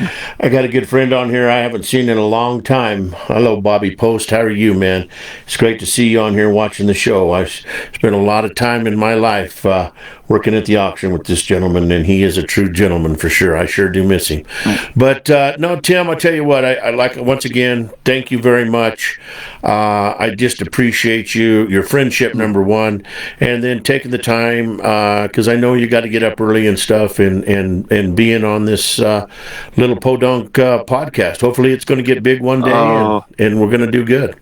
You're going to be super huge. You're going to be one of the biggest podcasters for motorsports and for music. Watch. I hope so, man. I hope so. You know, it would be fun to have a really well-known syndicated show like that. You know, and hopefully one day somebody's going to like something that I write, and maybe that'll be my golden ticket right there or something. You know, but right now I just enjoy doing it. Yeah, and when you get your music up, I'll pay for some of it, and if it's okay, I'll put on some of my pre-show music. Oh man, it's play. More than welcome. Yeah, all right. More than welcome for sure. Yeah, it would be my honor, and like I said, I thank you also for your friendship, many years. Like I said, we don't see each other a whole lot, but I know you're there if I need you, and the same. Guaranteed, man, guaranteed. Yep. So before you go, if there's somebody out there that's wanting to become an Elvis impersonator or a tribute artist, excuse me, I'm sorry, but what's words of wisdom for them? Never forget, you're not Elvis. There's only one Elvis. When we step on that stage, I know some people don't understand why we do it. But we are paying tribute to one of our favorite singers. Make sure, Elvis was classy. He respected his fans. He was one of the very few singers that never forgot where he came from. You can tell by the stories of him giving people jewelry or giving Cadillacs or some kind of vehicle just because they wanted it. And he always gave back to the fans. Make sure you spend that time with the Elvis fans. I make sure every person that comes up to the autograph session after gets at least a few minutes with me, and they can tell me anything about Elvis, and I listen, and I love hearing the stories, especially the ones that saw Elvis live in person. And just stay humble. That's the most important thing. There you go, man. Words of wisdom, guys. Words of wisdom. So, Tim, I'd like to invite you to stay on for one more minute. Okay. I made a song for my dad for his birthday, and I want you to hear it. Okay. And this is called Tell Everyone Hi in Heaven. Ladies and gentlemen, you've been listening to my buddy, Tim Dudley. He's a Elvis tribute artist. And where's your schedule like? Where are you going to be in case somebody in the area wants to come and see you? All my scheduling is on my website, which is Tim Dudley, ETA.com. Okay. You just go to show dates, and all my shows will be right there. You got it, man. Tim, once again, thank you very much, and let's stay in touch, okay? Same. All right, guys. We'll be right back here on Pedal to the Metal. This song here is called Tell Everyone Hi in Heaven.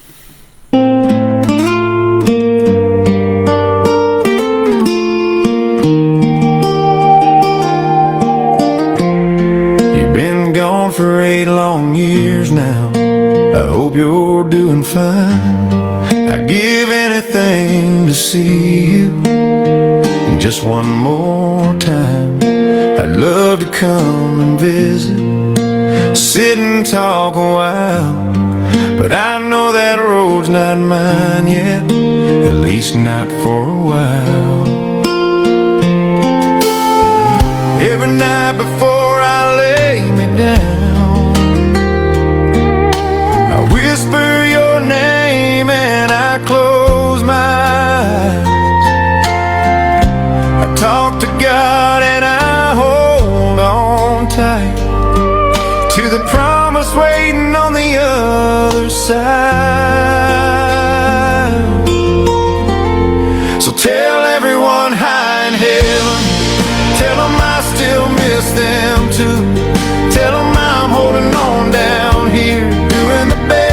I can do. I know we'll sit down someday and catch up like old friends do. But for now, tell everyone hi in heaven until I get there too. I pray to you each evening before I fall asleep. Some nights I smile at the memories, some nights I still weep. Time keeps moving forward, but love don't ever fade. It's written in my heart now, in every prayer I say. I feel you in the quiet moments, in the stars and morning light. That's what keeps me standing strong when I'm missing you tonight.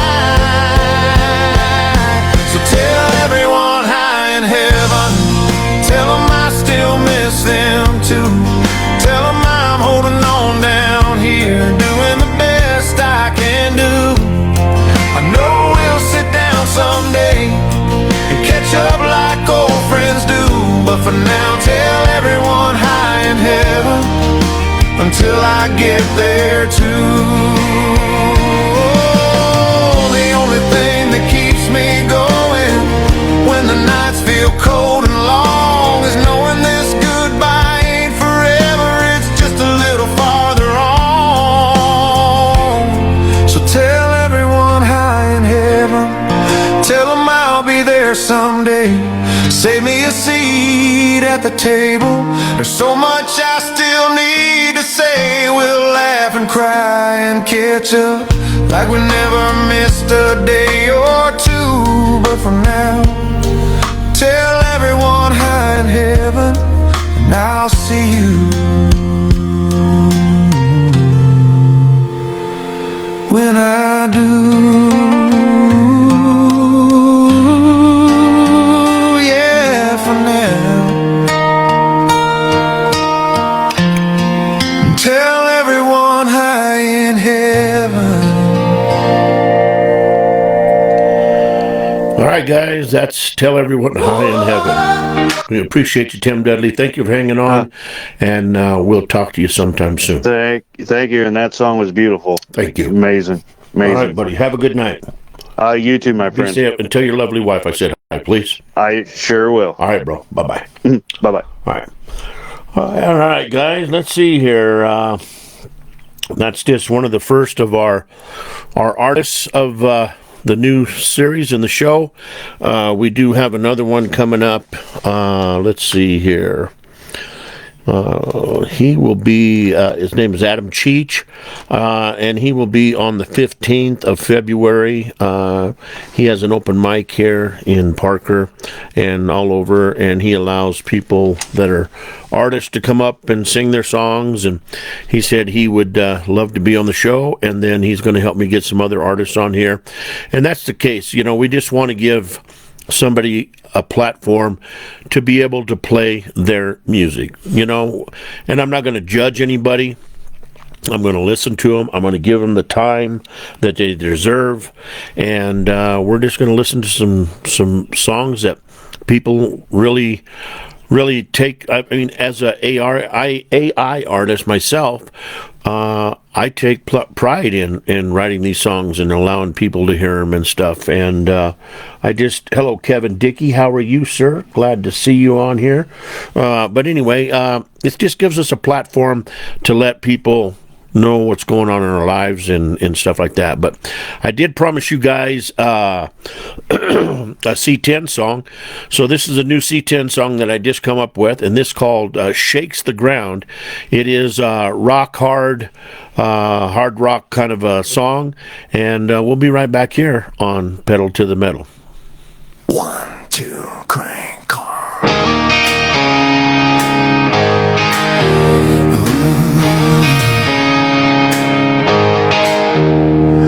Chrome jaw set in the daylight glare. White stance mean like it don't play fair. Pain so deep it bends the sun. Every line says this truck ain't done. Big motor breathing through open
the back row crowd when the C10 hits.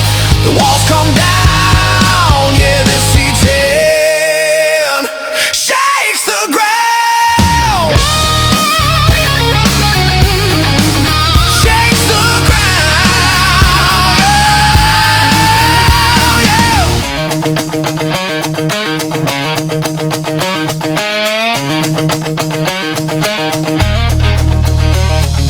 Back row, blacktop, midnight run. Tack climbs fast when the light turns green. Rear ties talk, smoke curls thin. You don't race clocks, you race the grin. Radio down, just engine song. Every mile pulls a knot along. Built to drive, not hide away. This truck earns respect every damn day. Drop the clutch, boom, feel it in your chest. Oil fire, steel and sweat. Hitters scream, earth replies. You don't fake truth, you amplify. Let it breathe.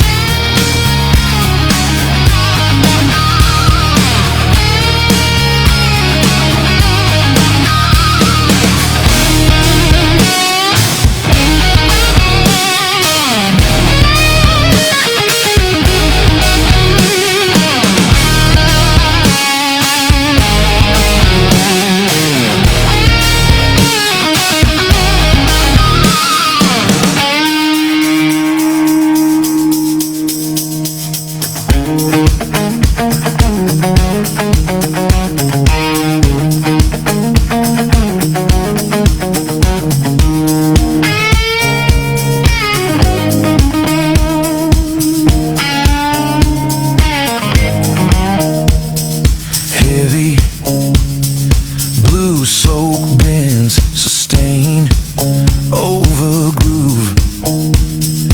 No speed tricks, just muscle and attitude.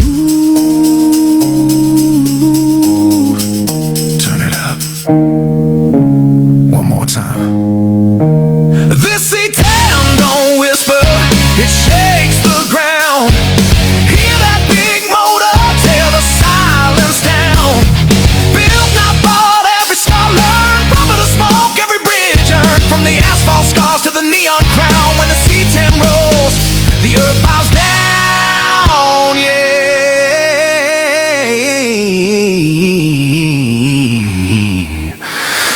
Yeah, this C10 shakes the ground.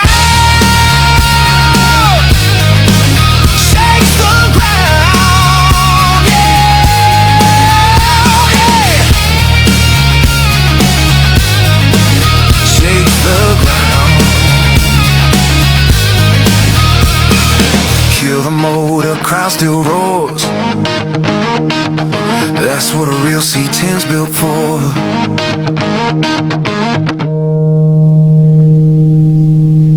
There you go, man. There you go, right there. Next song up here is a song that I made for a buddy of mine, Sam Ditto. And Sam called me up one day and said, well, actually we were talking online, and he said, you got a few minutes to talk? And I said, yeah. And so he called and he said, brother, I got some sayings and stuff that I want you to use in a song. I'm not looking for you to make a song about me or anything like that.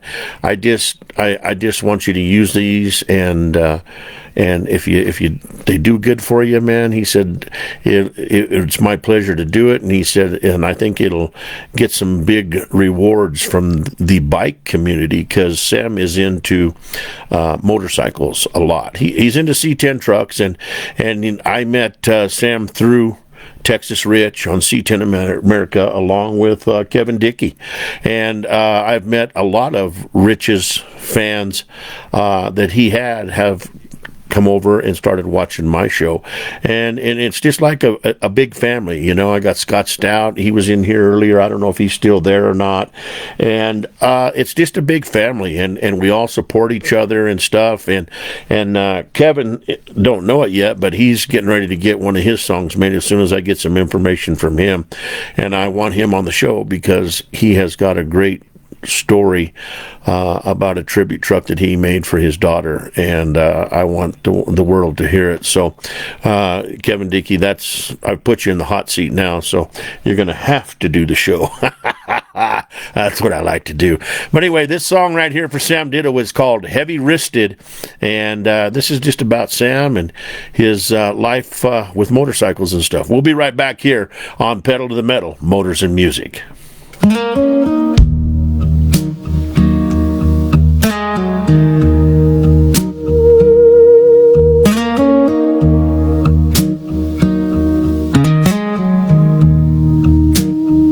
Sam Ditto's a man who likes to ride, hands on the grips, throttle twisted wide. Never argued being called heavy-wristed. That engine talks and he always listens. Bought his first bike in 2008. Texoma Harley sealed his fate. Old soft-tail pearl, white and blue. That bike felt born for breaking loose. He's been riding since 17. Wind on his face, heart running free. One road speak when the world gets loud. Chrome and miles keep him steady now. Yeah, some men pray, some men roll. Sam Ditto rides that country blues road. The oil patch of morning, the sun barely high. Riding to work while the rest drive by. Days on the road, man, he misses those days. Highway home in a different way. Hard head off, gloves pulled tight. That ride home felt better than riding. Gas tank singing, engine warm. Felt more alive than he'd ever been born. He's been riding since 17. Wind on his face, heart running free. When the nights get long and the roads get tired, that motor's truth never wants a lie. Yeah, some men pray, some men roll. Sam Ditto rides that country blues road.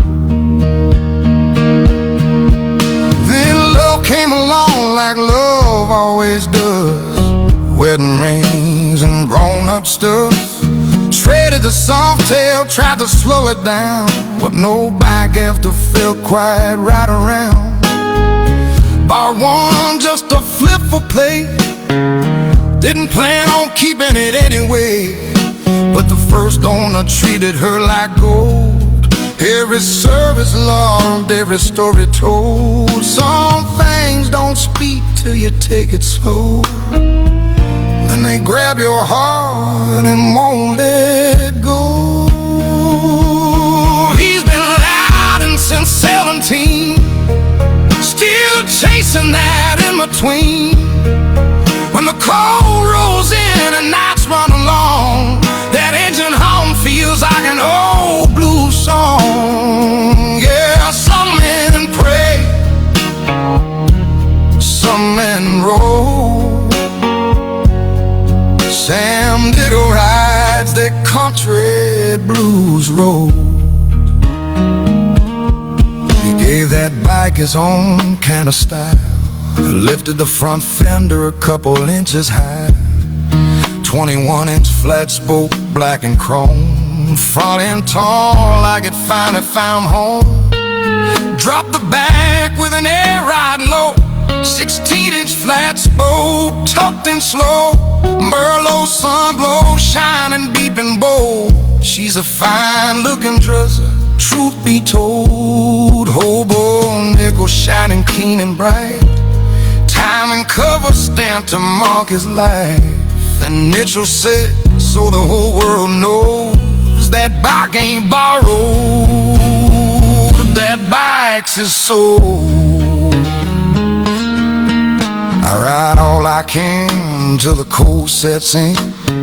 When 40 hits, old bones don't bend. Batteries fade and the wind cuts sharp, but the dream still pulls on the same old hard days on the road.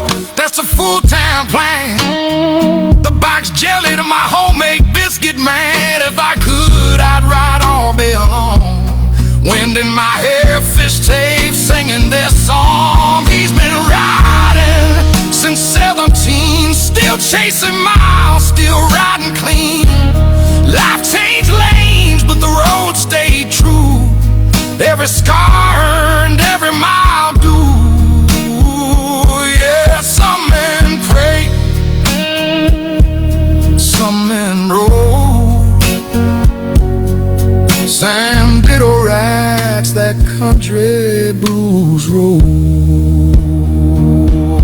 Heavy wristed, hands still strong, Merlot sun glow rolling on. Yeah, the road knows his name, and the road remembers him.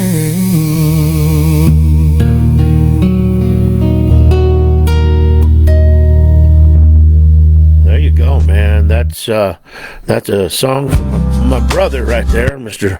Sam Ditto. Yes, and I can make you guys one too. All I got to do is find out a little bit of information about you and about your passion, and you too can have your own song. I'll guarantee you that right now. I don't care who it is. I really, I really want to make English Spanish song. You guys give me some kind of idea. I would love to do something like that. I think because I asked the program if they can do something like that, and it of course I work with this program so much it calls me Roller now. So it's like, well, yes, Roller, we can definitely do that, you know.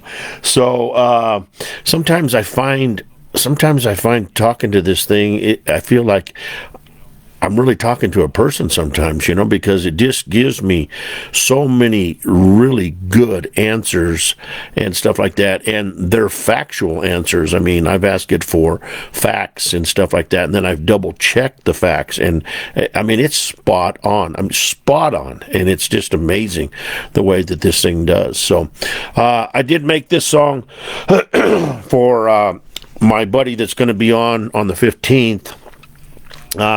This here is called Open Mic Gold. It's about a gentleman that works hard all week, and he goes to these different venues and he plays his songs on the weekend, and he's kind of like a weekend entertainer, man. And this is called Open Mic Gold. You're listening to Pedal to the Metal right here. Hello, Sam Ditto. Kind of like Dwight Yoakam song on Baker Street. Yeah, you know, it really is. And it also has a little bit of Sam. It also has a little bit, and I don't remember the guy's last name, but he's a new artist out. His name's Teddy something, and he has tattoos all over him. I mean, there's a little bit of that in that song too that reminds me of him. And maybe somebody can give me that guy's last name, but kind of a heavy set guy, got tattoos all over his face, and he's really popular right now. I don't know exactly what his last name is, but anyway, I want to say it's Teddy Pendergrass or so. I don't know. I might be all wrong there, but I think his first name is Teddy. But anyway, I'm glad you like it, Sam. I was happy to make it for you, brother, and I'm glad you're still in here. I didn't get a chance to acknowledge you when you first came in. There's Greg Hoffman in here right now, too. But I didn't get a chance to acknowledge you, and I apologize, but I was right in the middle of that interview. So I'm glad you're still hanging in. And for you guys that are music lovers, my buddy Texas Rich is taking the big plunge, man. He's going to start trying to write some songs himself, and then he is going to have, and I'm going to coach him on it. I'm going to coach him hard. I'd like to see somebody succeed. And no, not Jelly Roll. It's not Jelly Roll. But it's Teddy Penderton or something like that. I can't remember even the name of the song. Teddy Swims, that's it. There. Thank you, Carter. Thank you, Carter. My girl Carter comes to Jeff's rescue, old Roller's rescue, man. She does Teddy Swims. That's exactly who it is. But it definitely has a little bit of Teddy Swims in there. If you guys Google him and listen to some of his music, you can hear some of the parts of of Sam's song that are really like that, so that's awesome. But anyway, this here is called Open Mic Gold. We'll be right back here on Pedal to the Metal, and then I'll get back into Texas Rich's new venture here in just a second.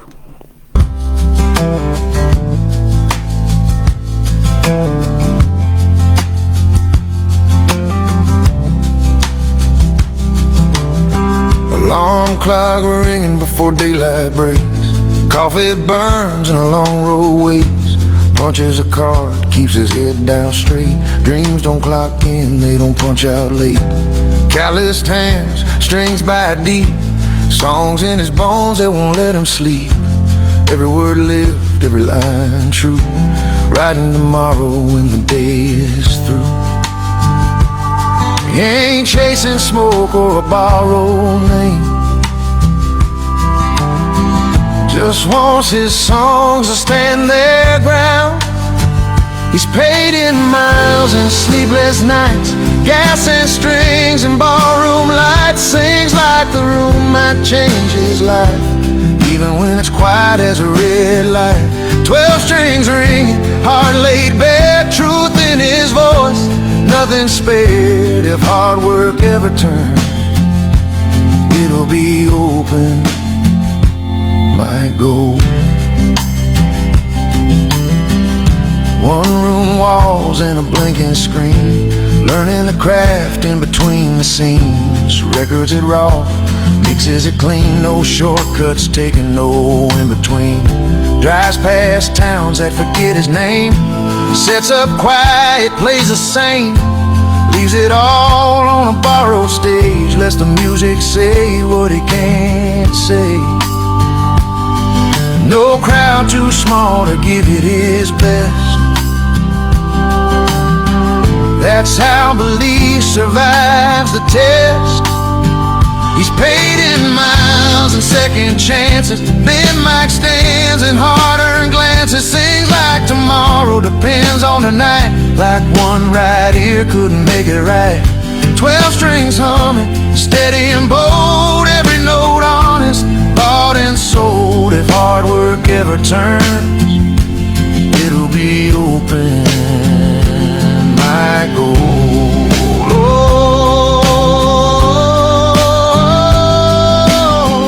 All it takes is one right ear, one true moment, one sincere. A good song don't beg or fold, it waits to be known. He's paid in miles and belief held tight. Long roads home and short goodbyes, still showing up when no one calls, still standing tall when the silence falls. 12 strings are ringing through hope and doubt, that's what real work sounds like now. If hard work ever turns, it'll be open mic gold. No shortcuts taken, no lines bent, just songs written the way they're meant.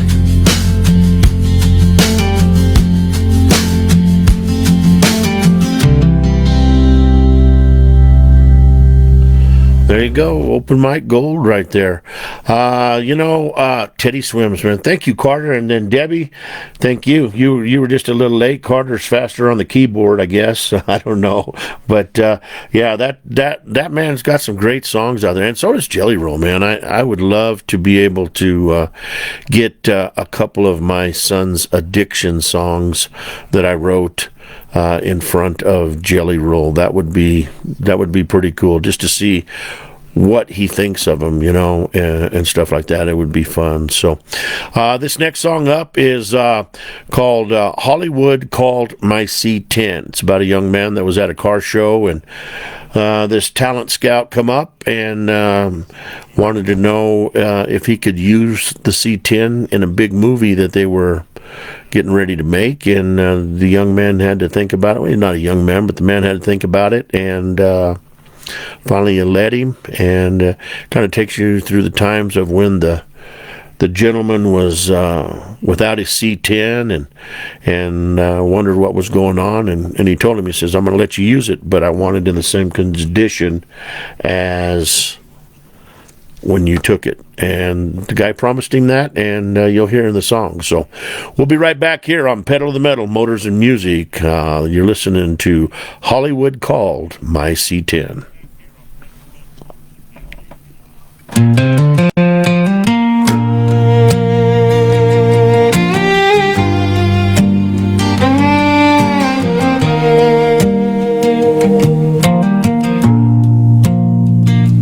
Saturday sun at a hometown show, Dad's old Chevy stealing the glow, hand-me-down keys in my pocket tight. Every dent was a piece of his life. A man walked up, said, son, that's clean. Asked me straight what the price might be. I just smiled, shook my head slow, said that truck ain't ever gonna go. I said money comes and money goes, but some things you just don't sell. Hollywood called my C10. I said, man, you don't understand. That truck was my daddy's blood and sweat. There ain't a dollar that could buy that yet. He said, we don't wanna own his friend, just need it for a story on a silver screen. I went home torn in between when Hollywood called my C10. Said he worked with a movie crew, looking for a truck just like mine to use. Big time film, back road scenes, small town steel in a leading role dream. I said I'll have to think this through. Called my mama, stood in Dad's old boots. Couple weeks passed, then I made the call. Said you can use it, bring it back the same, that's all. He said, son, you've got my word. That promise meant more than what I'd heard. Hollywood called my C10. I said, man, you don't understand. That truck was my daddy's blood and sweat. There ain't a dollar that could buy that yet. He said, we don't wanna own it, friend, just need it for a story on a silver screen. I went home torn in between when Hollywood called my C10. Oh,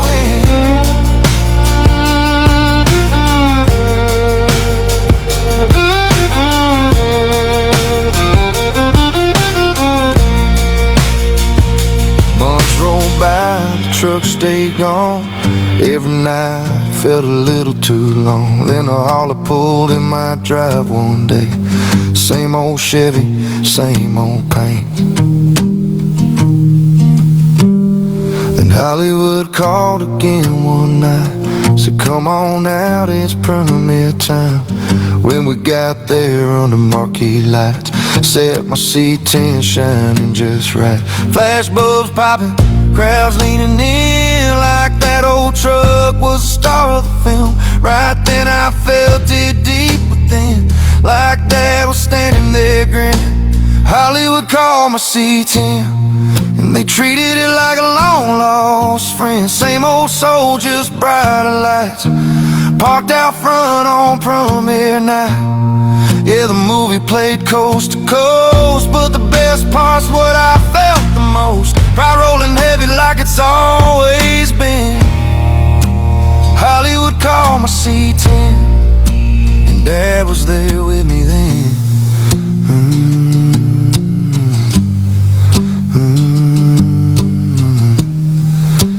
Hollywood called my C10. There you go, Hollywood Call, my C10 right here. All right, now getting back to Texas Rich. Texas Rich is going to start trying to create some music.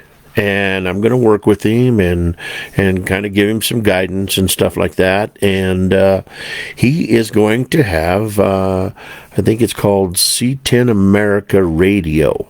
And it's a trial program. It starts next Saturday, and he is just going to play songs on there. Both Rich and I both have always dreamed about having our own radio stations, and more since I found out like people like Johnny Blender can get out there and do a radio station and have the success that he has.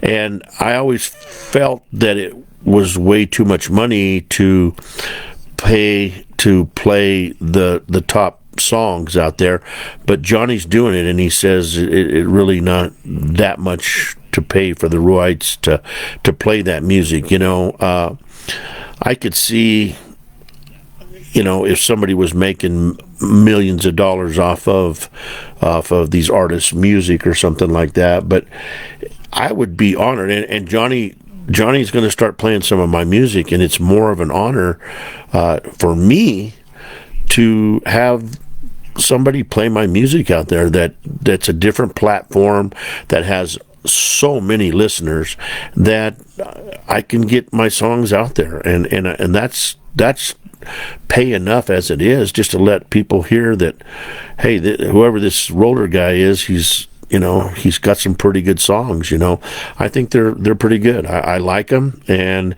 evidently other people do too, because I'm selling some albums, you know, and stuff like that. So, and not everyone's a winner, but you know, it's just been fun to do what I do, and I really am excited for Rich, for him to get out there and be able to do that.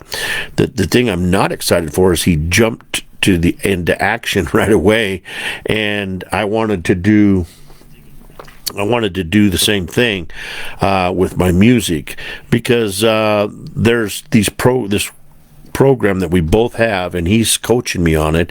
He's a professional in it, and I'm just a beginner, and it's called OBS.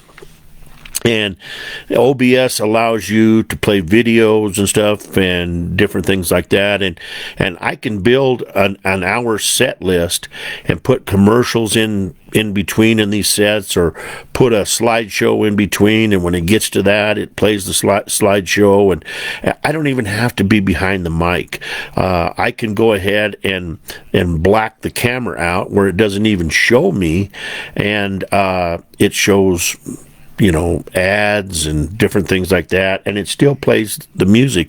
So that's what I'm striving for. So I guess I'm really not mad at Rich, because I love him to death. He's my brother. So I'm going to let him learn all the bumps in the road, and then I'm going to ask him about it, and then I'm going to come in and I'm going to do the same thing, man. But I think he's going to start out with the first the 26 song album that we have out, and that you can get only exclusively on C10 America, and he's gonna play that and stuff, and I really look forward to watching him grow, because he has like 77,000 some viewers, you know. And he's getting closer to that 80,000 mark all the time. And he's done this all from, like me, from nobody listening to you have an audience now, and they're following you, and they're listening to you all the time. And every time you're on, there they are. They're in the audience, and it's really overwhelming that there's people out there that are even interested in what this old guy's got to say, let alone the stuff that he plays. I'm not the hero here. The hero is the AI program Suno, how it makes the music come out, and it knows exactly what I want, and I could sit there and write a song about a Band-Aid falling off your arm and put it into this Suno program, and man, it turns out to be a good song. It's just like, for an instance here, we have a group of people that are auctioneers that I drove from Amarillo, Texas on Tuesday night. I worked Amarillo, Texas during the day. I drove Tuesday night and come up to Denver and worked in Denver with these guys. And then after Wednesday, I drove to Albuquerque and worked the sale in Albuquerque. And then from Albuquerque, I drove home, and I did that every week for 4 or 5 years, and through the rain, sleet, snow, and all that. And any of you have been on I-25 in the wintertime, around Wagon Mound and Trinidad and that area, the snowstorms are not very fun. And I've been caught in some big storms, man. But you do what you got to do for your family, and it's just kind of cool to. I wrote a song about him here just a couple weeks ago because he set the price, a Barrett Jackson world record for selling a 94 Cadillac. Nothing special. The car had 3,000 miles on it. It was pretty, but there was no fancy paint. There was no LS motor in it. There was nothing. This is just a bone stock Cadillac that come off of the showroom floor, and somebody never drove it, and it has 3,000 miles on it, and they cleaned it up and detailed it up, and it turned out to be a diamond in a goat's butt, how they say that. But anyway, Blake made it do $94,000, and I don't think the car sold brand new for maybe under 20. I don't know. I can't remember what they sold for back then, but this car, it was nothing special, and he makes it do $94,000, and it's just the charisma that he has, the chant that he has, the way he talks to his audience and stuff, and that makes him an all-around. And plus, he's got movie star looks. This kid is a handsome young man, and he is going to be a phenomena in the auctioneering business here in a few years, because he's just getting started. He was just on the floor as a ringman, and all of a sudden now he's selling big dog stuff, man. I mean, when you can say that you work Barrett Jackson, you got some kind of talent in you. I promise you that. And his daddy was a world champion auctioneer. His grandpa's a world champion ringman. It's just in their blood. His sisters, they're in the auctioneering business and everything. It's just the Sherman bloodline is auction, and I worked with my dad when I was young, and Joey and my dad were in the car business together. They bought and sold cars and traveled all over the world. So I've known the Shermans all my life, and it's just fun to be able to see these folks. But anyway, they had this song, and it's called the Dog Song. It ain't nothing special. It ain't nothing long. But when we were out drinking beer and stuff, everybody'd start out and they go, well, and then everybody that knew the dog song would chime in and sing the dog song. So today I talked to Joey on the phone. I hadn't talked to him in a long time. And Joey's getting up in age, and he just had a pacemaker put in for his heart and stuff, and we got to talking about old times and stuff like that. And after I got off the phone, I thought, you know what, I'm gonna record the dog song. And so I just spoke the words of the dog song into my program, and it created this. And this is just This is nothing like it's supposed to sound, and I don't know the whole song, or I can't remember the whole song. I'm going to get the whole song, and I'm going to make it. But this here is called The Dog Song. I'll be right back here on Pedal to the... It's only 59 seconds long, so it's not very long.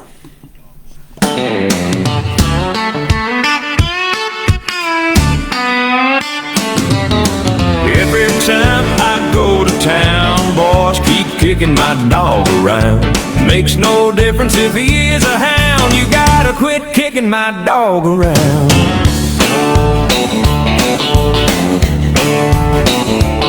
Well, make my living selling cars, but I spend most of my time in bars, drinking my whiskey from a mason jar, hoping someday I'll be a star.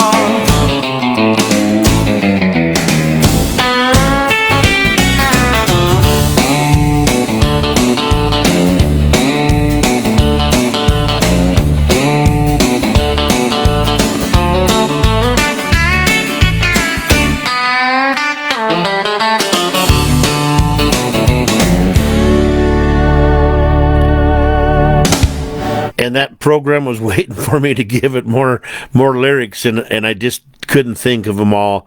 But that's The Dog Song. And when we were out drinking, we used to fill the bar.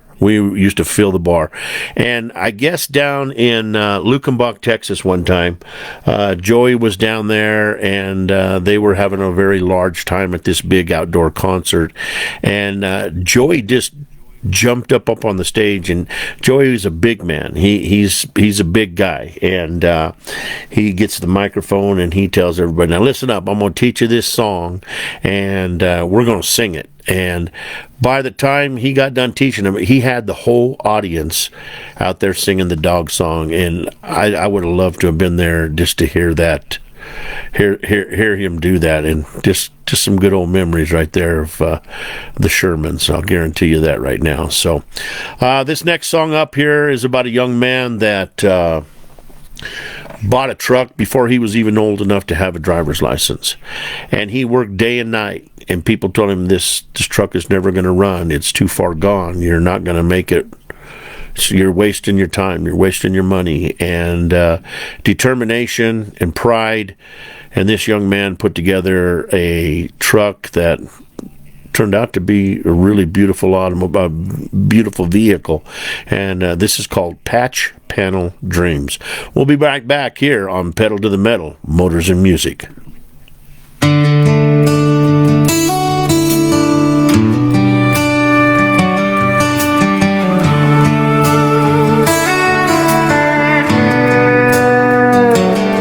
Bought it cheap behind a chain link fence, rust on the rockers, floors all bent, bedsides eating, fenders torn, but he saw chrome where the metal was worn.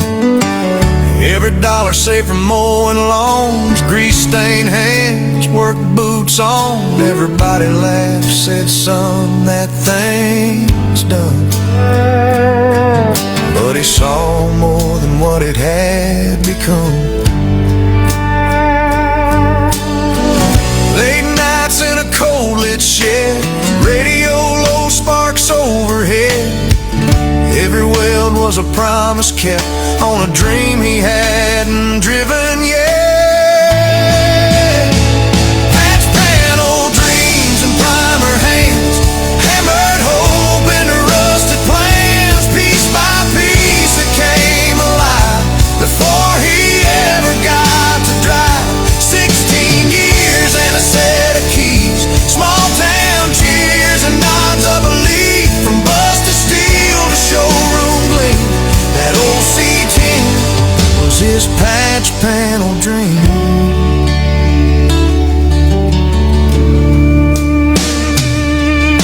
The new steel welded where the rod once lived, fresh fenders bolted, a little more give, block sand and lines till the arms went numb, learning patience before freedom comes. Years roll by like coats of paint, sweat and faith where doubt once stayed. He wasn't old enough to hit the street, but that truck was teaching him who he'd be. Every scar he cut away made something built to stay. It wasn't fast, it wasn't cheap, but it was his to keep. Patch panel dreams and primer hands, hammered hope into rusted plans. Piece by piece it came alive before he ever got to drive. 16 years and a set of keys, small town cheers and nods of belief, from busted steel to showroom gleam. That old C10 was his patch panel dream.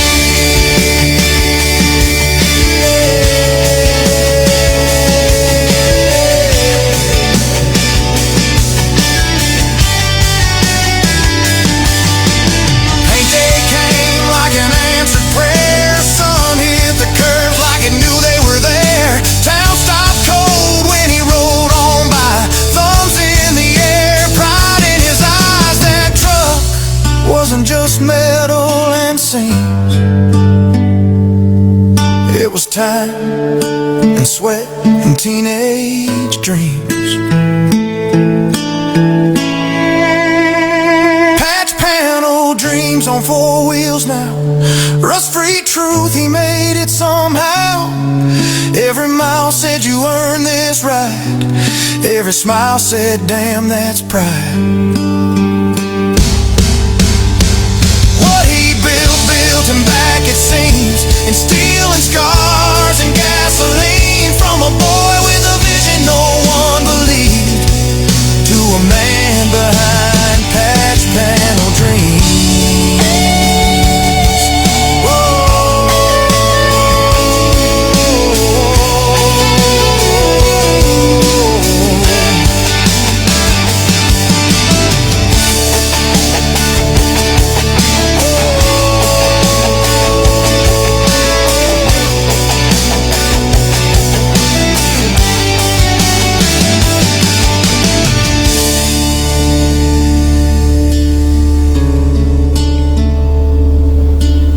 There you go. Patch Panel Dreams right there. Patch Panel Dreams.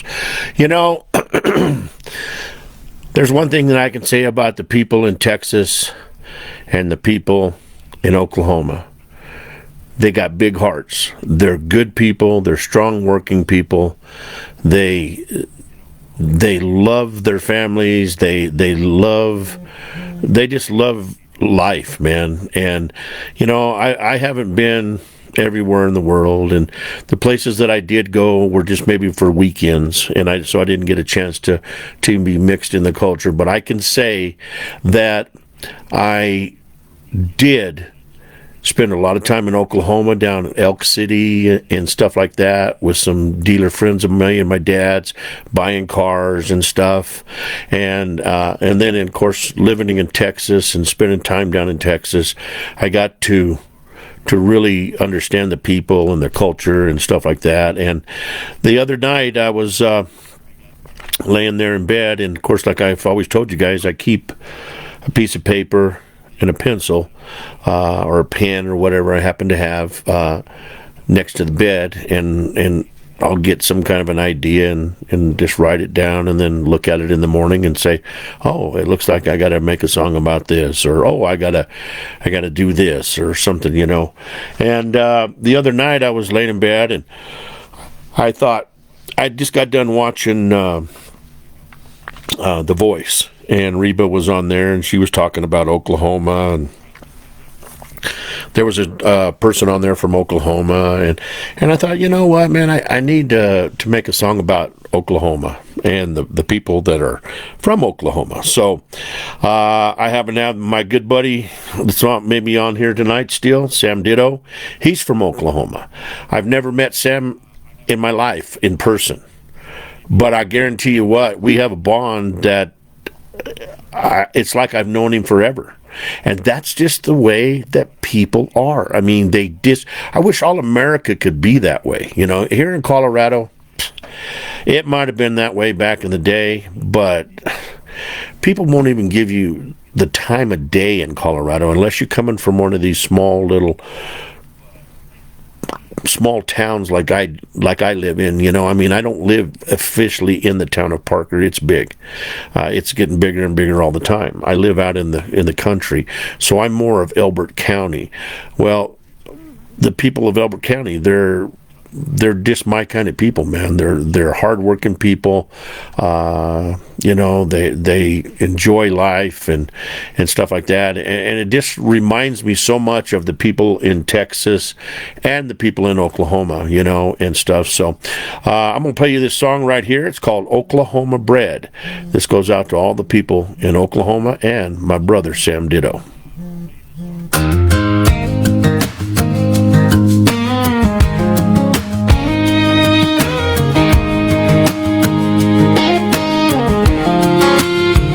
I was growing up, I learned real fast. Oklahoma was the only place that lasts. Summers at the lakes, radio's humming loud. Good times rolling with a hometown crowd. More shoreline than the East Coast. No sun on the water, nowhere to go. Good music playing, good food on a plate. Yeah, this land don't rush, it waits. Red dirt roads under all four ties. This place don't whisper, it builds fighters. I'm Oklahoma bred, yeah, Oklahoma bred. Cutting my teeth on that red dirt thread. Football's a religion on a fall-time night. Packed out stands under stadium lights. Oil, gas, and grid run through my head. Heartland strong, I'm Oklahoma bred. Native American heart, this ground runs deep.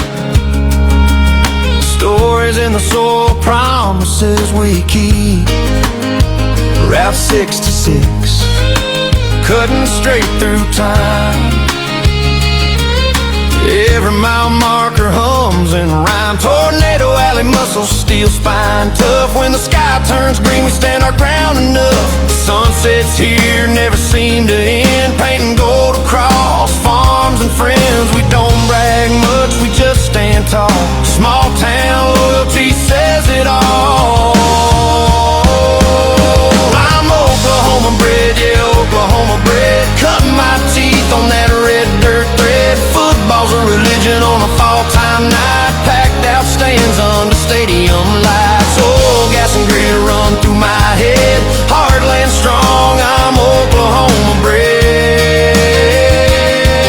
Oh, deer in these woods stand tall as horses. This deer stand mornings, coffee for break of the light. Music runs deep down every line, from porch string songs to neon signs. If Oklahoma was good for Blake and Reba too, then it's good enough for me and you. Storm clouds roll and the sirens cry, but we don't run, we face that sky. Faith in God and the ones we trust, built on love, hard work, and dust. Red dirt stains on worn out jeans, homegrown, so wide open dreams. I'm Oklahoma bred, yeah, Oklahoma bred. Born and raised on what this land said. From lake days to the deer stand cold. From old back roads to stories told. Sunsets long and loyalties fed. This is my life, I'm Oklahoma bred. Yeah, Oklahoma bred. Red dirt, hard, no regrets.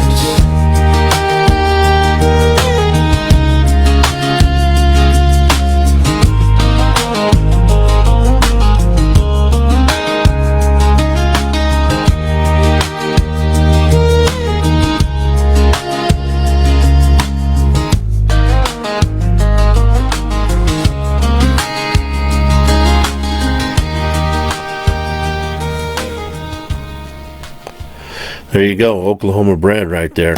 You know, guys, if you are thinking about getting into this AI game of making music or making videos or whatever it happens to be, just remember there's a couple things that you really need to know. You need to check up on the rules and the legal rights of the stuff. So, like if you use a program to write music and it's the free program, any song that you own or you write, no matter if every word is your lyrics, that AI program owns your song. You can't legally sell it. You can't legally use it. You created it. You can never claim it to be yours. All it is that you wrote this song through AI, and they own your song. So if you're using a program, Gemini, ChatGTP, or any of the other programs out there, and you're just telling that program, I want to make a country song, and I want it to be called "My Dog Got Ran Over by a Train." Okay, so it'll write a song for you, and it happens to be a good song, but you haven't told it the instrumentation. You didn't tell it any of the production. So you got to learn what production is. And when I'm talking about production, you got to learn how many beats per minute. You got to learn what the keys, A, G, whatever it happens to be. You got to learn the quarter times and different things like that. You got to really kind of understand more about music than you really think you do. And then you got to write the lyrics. I can't sit here and lie to you guys and tell you that every song I make is 100% my lyrics. I've never told you that. But I can guarantee you one thing. Every song that I do is probably 75-80% my lyrics. Now these AI programs are amazing because they can take your words that don't flow and turn it into something that does flow. So it might give you a couple of changes to your lyrics, okay? But you own the song because you're orchestrating the song. You're telling it what production you want, what kind of guitars you want, and whether you want, and that's another thing. I mean, if you want saxophone, you got to know that there's an alto sax, there's a baritone sax, and you got to know a little bit about the music. Like myself, I love the Hammond B3 organ. And I used the Hammond B3 in a lot of my black tie soul songs because it just has a sound that I like. But, you can say, okay, I want drums. Okay, yeah, great, it'll give you drums. But to make a good song, you got to know more about the drums than you really think. I can't play anything. I'm not telling you that I can play it. But I have studied and been around listening to music and listening to different programs and different things and hearing things that they explain like a drum kit, okay, and then a drum kit with brushes, or a drum kit with soft brushes and a little cymbal, or hi-hat, or a tom-tom, or whatever. You got to understand what that whole realm of that instrument is, and then that's how the song becomes yours, because the way that it was explained to me is that, okay, you have like a group of writers, okay? Somebody that writes a song, that's an artist, that sings for a living. they can write the lyrics, maybe writing down the road, okay? But it takes forever to get the right instrumentation. And no, let's take it up a beat here, and you do this, and then you come in here, and then all of a sudden you've been working on this song for 2 weeks, okay? So my AI program is like having a room full of writers and a room full of musicians. And then it says, oh, okay, well, Roller wants to do this, and he wants this to come in here, and he wants an upright bass instead of an electric bass, or he wants a pedal steel, or, he wants a 12-string acoustic guitar versus just a regular 6-string guitar. And there is differences. There's differences in all of this. So you need to study up on music, on how to make a good song.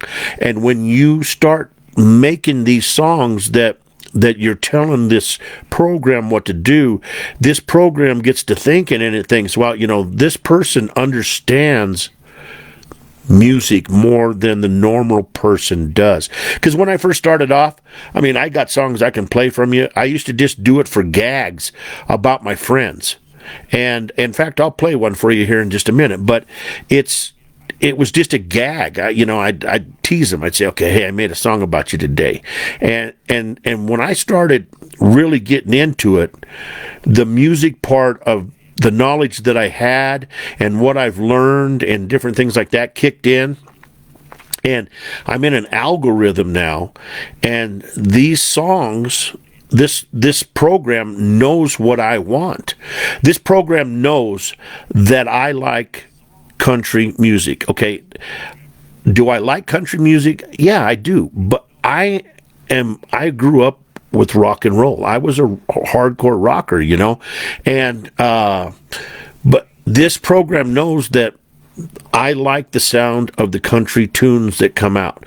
Like when I was making Black Tie Soul, it knew that I wanted soul music and stuff like that, bluesy kind of sounds and stuff, and it started making this. But when I started writing music, when I knew that I was in my groove, as they say in the industry, you're in your groove, man.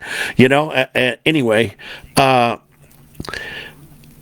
would write songs, or I would start saying things, but I would sing it in my mind in that genre or whatever I was writing.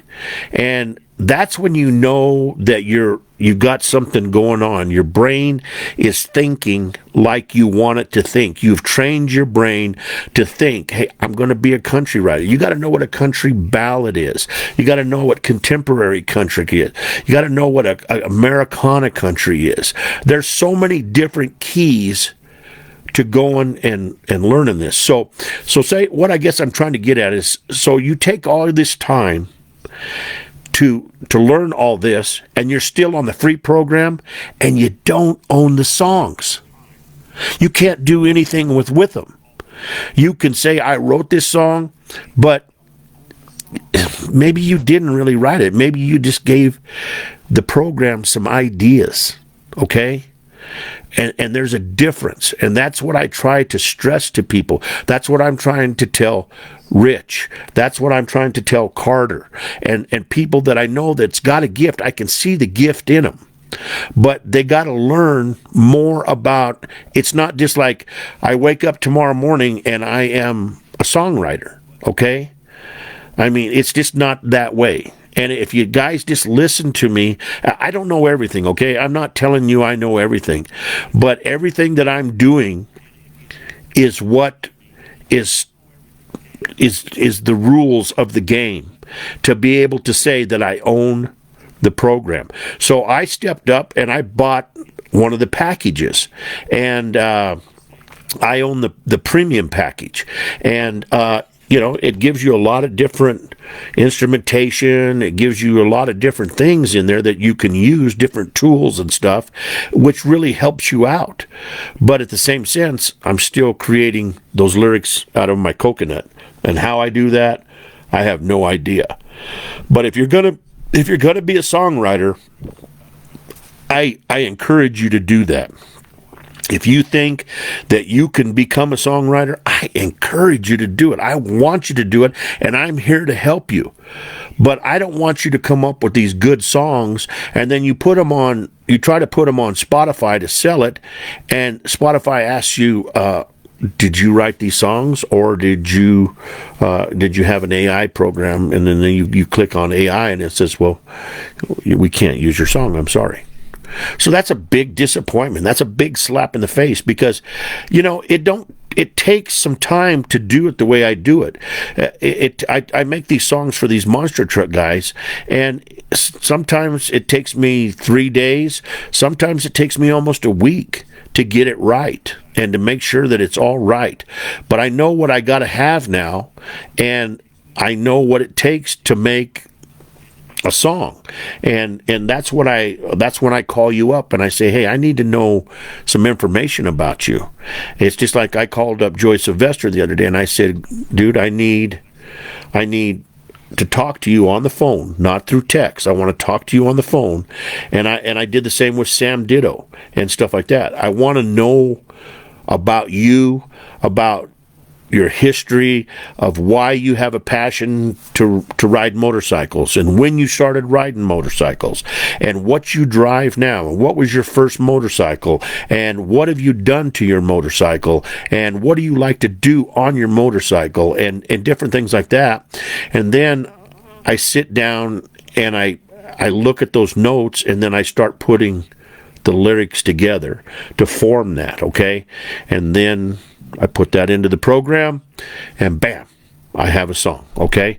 It takes longer to write the song, do the production of the song, create the song, than it does to produce the song and have a song. I can have a song, like I said, about a Band-Aid falling off your arm. I can do that and have a song in 1 minute. That's the easy part. So everybody thinks, wow, I'm a songwriter. Well, you're really not a songwriter, okay? You've got a good idea, but you're not writing the music. You're letting the programs write for you. And that doesn't fly when it comes, if you really want to try to get your music out there and let people listen. It's just the way it is. I've got friends that say, man, you put out a lot of songs since you've been doing this. Yeah, I have.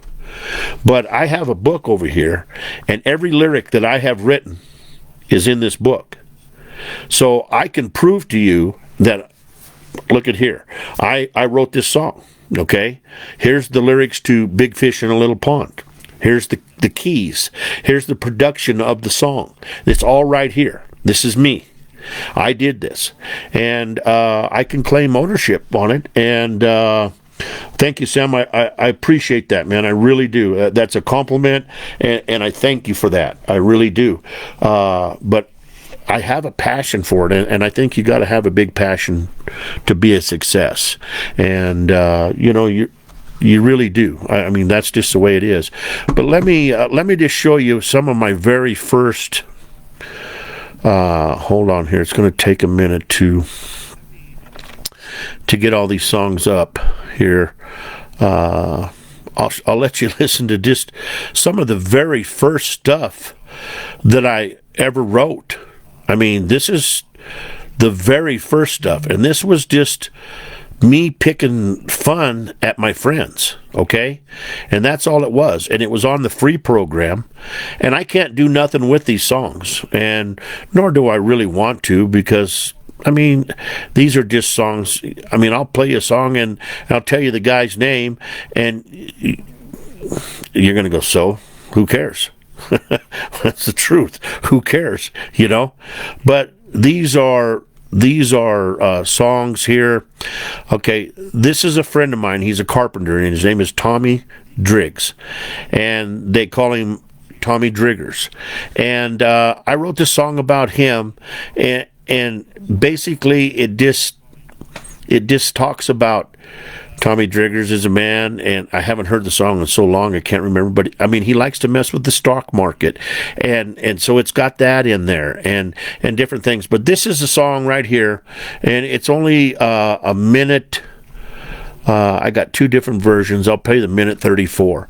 But this is called Tommy Driggers, okay? And this is just about my buddy, Tommy Driggers. And this is probably the second or third song that I wrote ever, okay?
Joke. Hey.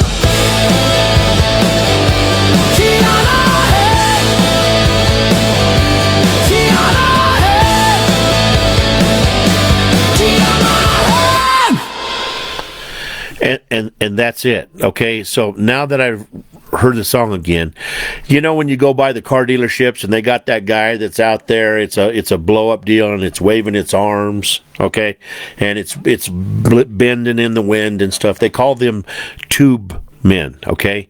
Well, Tommy, I always tell him you could take a bath in a shotgun barrel, okay, because he's just a beanpole. He smokes cigarettes right and left. He loves, if you have a 12-pack, he's done several jobs here at our house for us, all right? If you have a 12-pack of Coke, you better go get another 12-pack. He likes Pepsi better, but you better go get him another 12-pack because he's going to drink it all that day, okay? And he's like Speedy Gonzales the mouse. Zip and zip and zip, and he's there and he's here and he's there and he's out in the garage smoking a cigarette, and he don't smoke one. If he takes a cigarette break, which is a lot, he might smoke 2 cigarettes, okay? And he does fabulous work, but he never eats hardly. He's part of our breakfast crew that we go on Sundays with. I absolutely love him. He's a great man. I love all the guys I go to breakfast with. And it's the truth.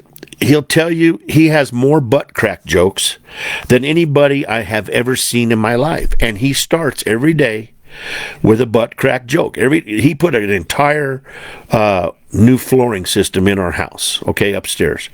And they were here for a week and a half. And he put new wood floors in the living room, the kitchen, the bedrooms, the other living room, the dining room, and everything. I mean, he did it all. And every day he'd start out and he'd go, "Hey, man," and he'd just tell me some butt crack joke. And they were so stupid, but I'd laugh, you know, and he's just that way. And he'd tell you, okay, we're going to be there at 9. He'd show up at 10:30. And then come hell or high water at 3:30, well, we're done for the day. You know, I'm just like, okay, whatever you want, whatever, you know, you're doing this, and you know that you're on a timeline, and it drives my wife crazy. I mean, it drives her crazy because her house was a filthy mess. It was dusty. And if anybody knows my wife, you know that she is just this clean freak. And I get yelled at because I got water on my shoes from the snow I just got done shoveling, and I come out of the wet room onto the kitchen floor to go take my shoes off in the bedroom, and I accidentally step on one of her wooden floors, and there's a boot print. My God, I'm glad she don't pack, because she'd put a hole in me. She'd pop a cap in me. But it's just this lady, when Tommy's working, she just goes crazy.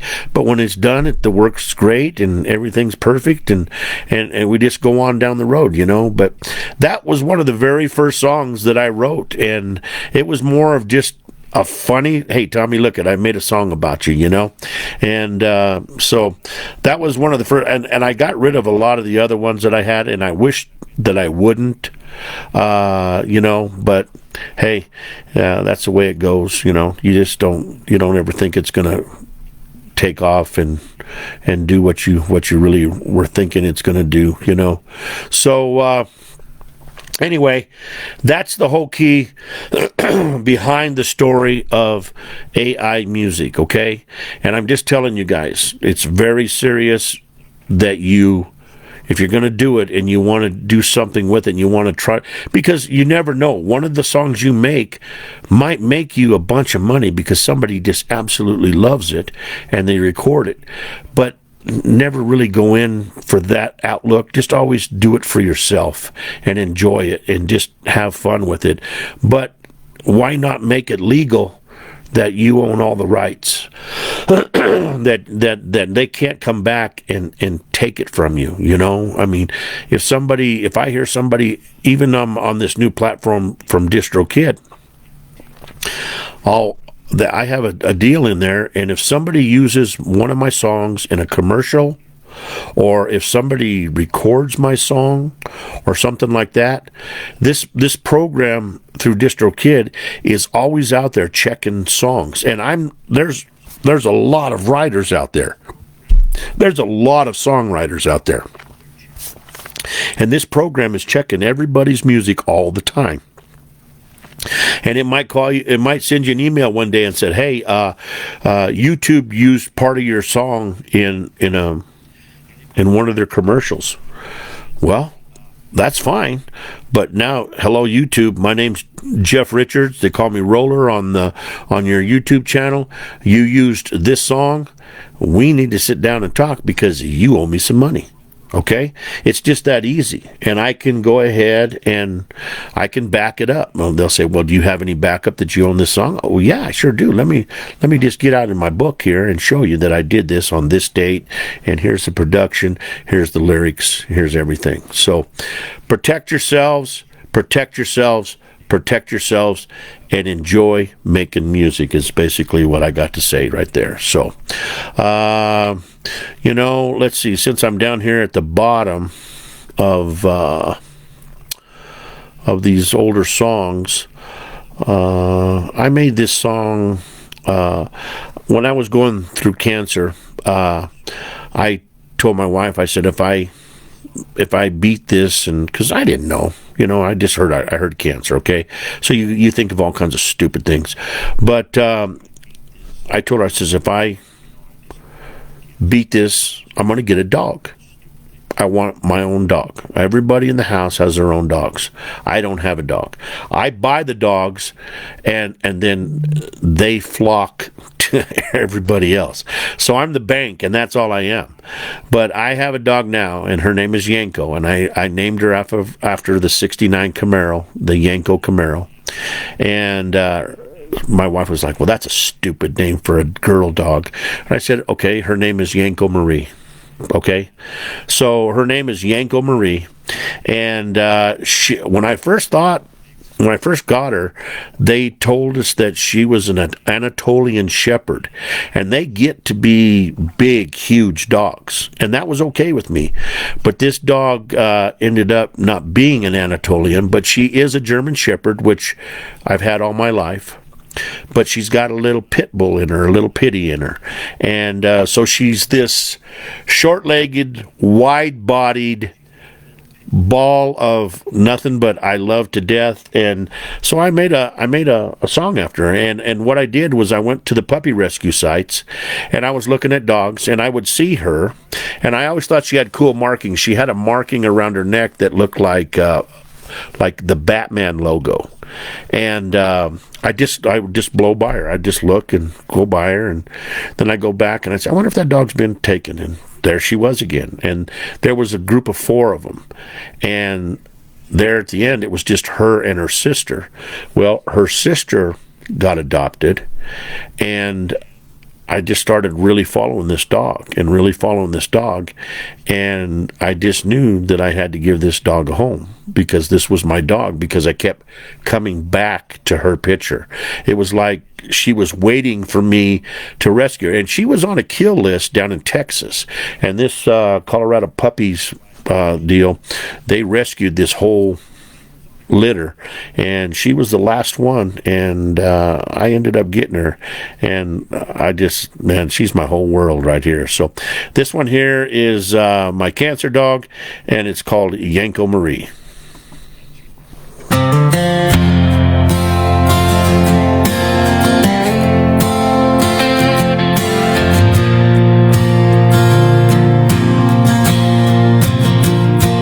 Day I got that phone call, it was 2 years ago. The nurse said it was cancer.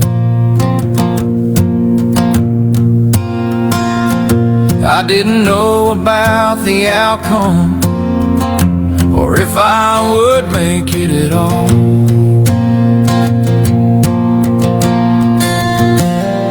I asked God to help me make it, so I could find the cutest dog of all. I must have scrolled by you a couple dozen times. I kept watching your picture, and no one took you home.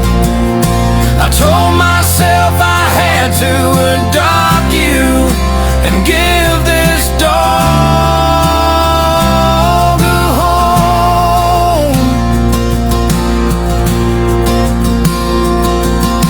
the day that I met you. You made my heart hurt so bad, and I knew that I loved you and had to be your dad. You've made us all so happy with your quirky little ways. Yanko Marie, I love you more than you'll ever know. Love your dad.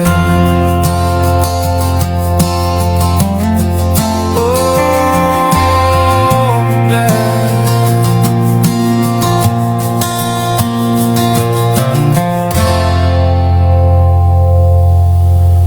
There you go. That's Yanko Marie. She's a full-blown nutcase. I'll guarantee that right now. But she's my nutcase, so that's all that matters right there. But no, guys, I tell you what. Let's see, what time is it here? It's 9:01.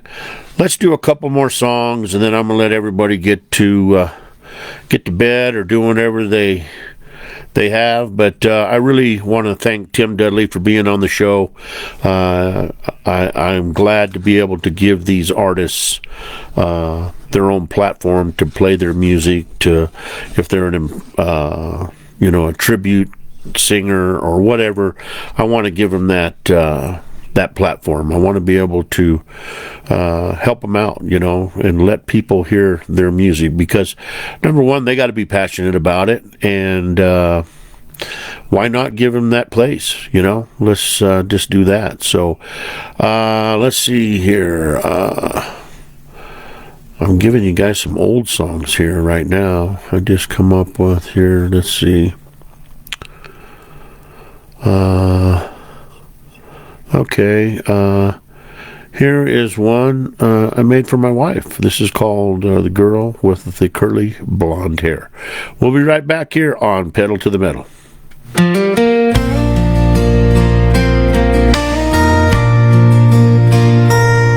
I remember that night 39 years ago.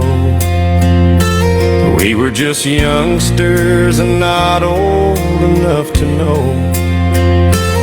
All of a sudden we were an instant family. and it wasn't that easy for you and for me. Coming from a 2-bedroom apartment, somehow we made things work. With help from our families and love in our hearts. Our highs were always soaring and our lows always hurt. But I kept my love for you real close to my heart. I hoped and I prayed each night we never fail. With age in our faces and gray in our hair, I know that I love you and I will always be there for the girl that I love with that curly blonde hair. Just remember I love you, and we will always be best friends. That's all that matters till our life comes to its end. If I leave this world before you, just know one thing: I'll be there waiting in heaven for you at those pearly gates.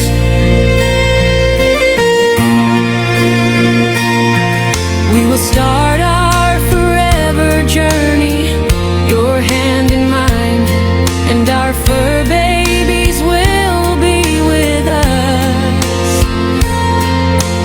Life will be so grand, remember at night, when you lay your head down to go to sleep.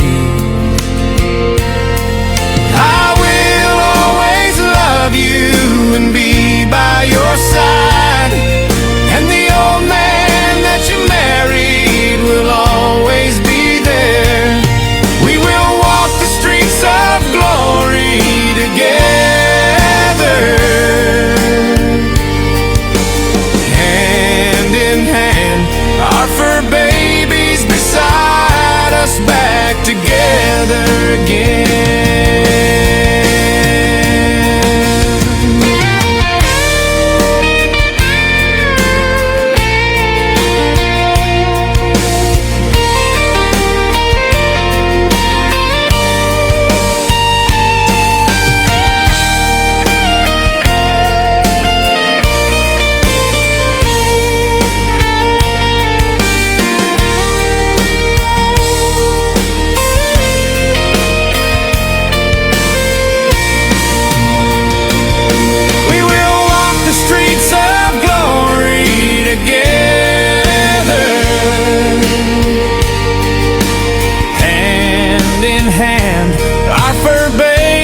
Beside us, back together again.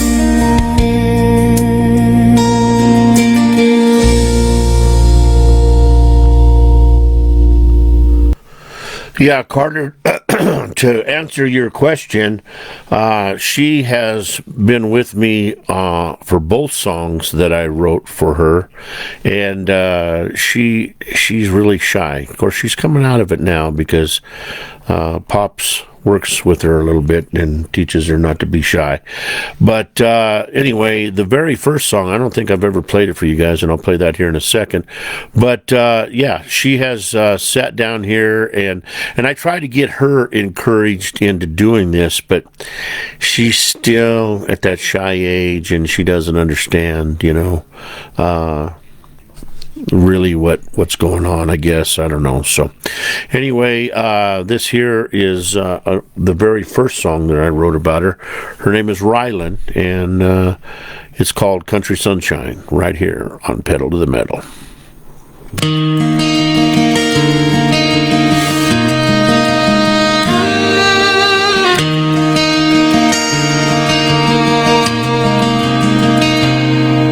our granddaughter's laughter fills up the room, chasing away the clouds and gloom. 7 years old, She's our shining star, and her smile lights up the sky no matter where we are. Rylan, oh Rylan, you're our joy, our pride. Mimi and I are right here by your side. You're growing up in the sweetest way. You make our hearts brighter every day.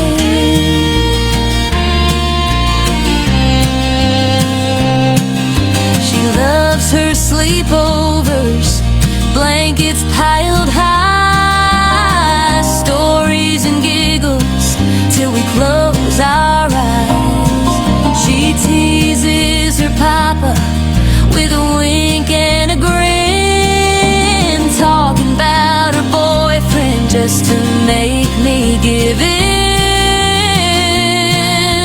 Rylan, oh Rylan, you're our joy, our pride. Mimi and I are right here by your side. You're growing up in the sweetest way. You make our hearts brighter every day.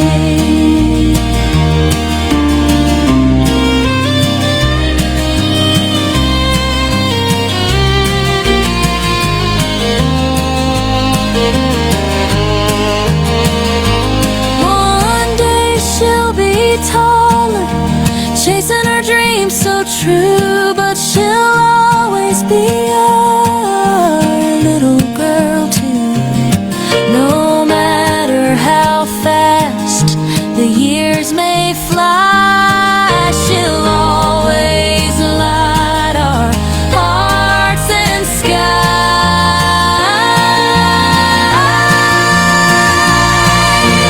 Rylan, oh Rylan, you're our joy, our pride and joy.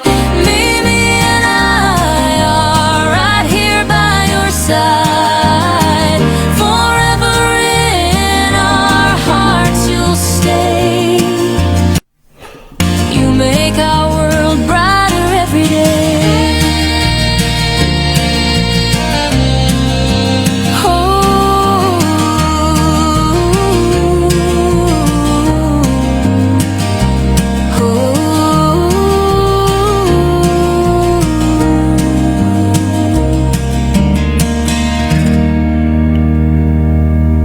All right, there you go.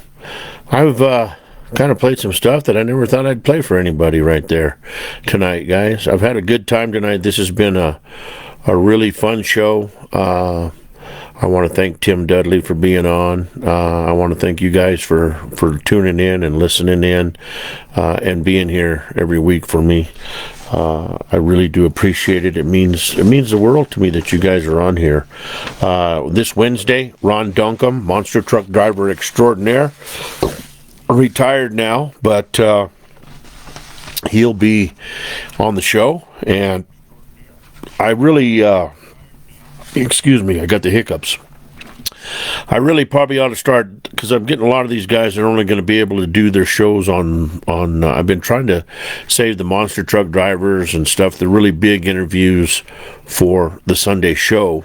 And but I got some of them that say, hey, I can't be here because I've got to be someplace, or I got something going on, or I've got a couple of guys that book clear into March on a Wednesday because they're working for the monster truck tour called Hot Wheels. And so anyway, I think I'm going to have to start making songs for these guys here, and I better get busy and get a hold of Ron tomorrow and kind of figure out what I can do to kind of throw something together for him, or promise him a song or something like that. But I like to have one on hand for him when they're on the show. So anyway, I appreciate you guys very much. Thank you for tuning in, and we'll just go ahead and let's see here. Okay, we can play this one right here. You might have heard it before. I don't play it very often. I was a big follower of Charlie Kirk's, and when Charlie was murdered, it was really like losing somebody that I really cared about, because I liked his platform. I liked the way that he really never talked down to anybody, but everybody talked down to him, you know. I mean, he just kind of gave you the facts, the truth. He always told you the truth, and I really liked that about him. And anyway, here's a song called From Heaven to You. This is about Charlie Kirk. And then we're going to go into the outro of the song, and we'll be done. So I might as well tell you guys I love you. I'll see you on Wednesday. Have a good week, and just stay humble out there. That's what it's all about.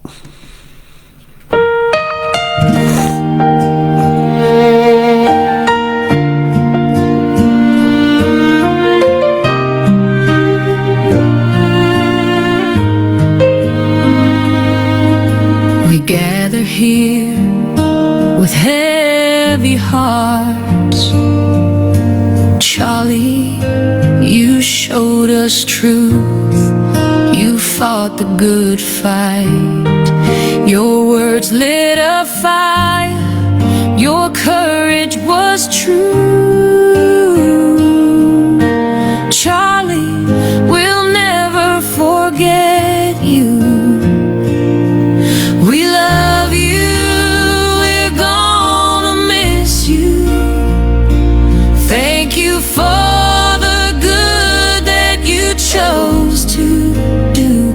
To your family, our prayers shine through. Peace and love, carry them too.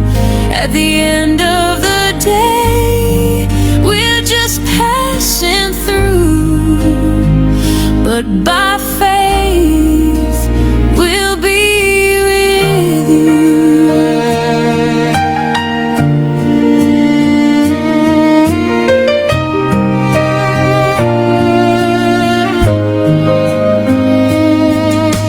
Charlie, your faith was strong. It carried you far. A guiding light, a bright northern star. It wasn't fair to take your light away, but your spirit lives on today. Charlie, we love you. We're gonna miss you. Thank you for the good that you chose to do. To your family, our prayers shine through. Peace and love, carry them too. At the end of the day, we're just passing through, but by faith, we'll be with you. Hand in hand, we'll stand as one, brothers and sisters, till the race is run. Charlie, your hope was a beacon. Your heart was so brave. Charlie, your memory will never fade. We love you. We're gonna miss you. Thank you for all the good that you chose to do. To your family, our prayers shine through. Peace and love, carry them too. At the end of the day, we're just passing through, but by faith, we'll be with you.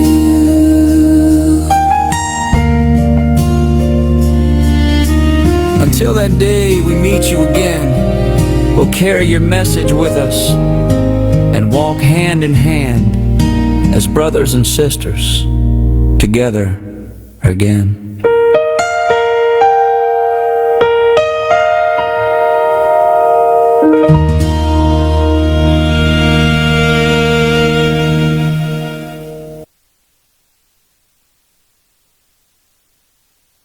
All right, everyone, that's going to wrap it up for this episode of Pedal to the Metal. I want to send out a huge thank you to each and every one of you for tuning in and supporting the show. I also want to thank all of our amazing sponsors. You're the ones that help keep the wheels turning, and we truly appreciate you. Be sure to join us every Wednesday and Sunday. We kick things off with music at 6 p.m. each night, and the full show starts at 7 p.m. Mountain Standard Time. Until next time, keep the pedal down, heads high, and we'll see you at the next show.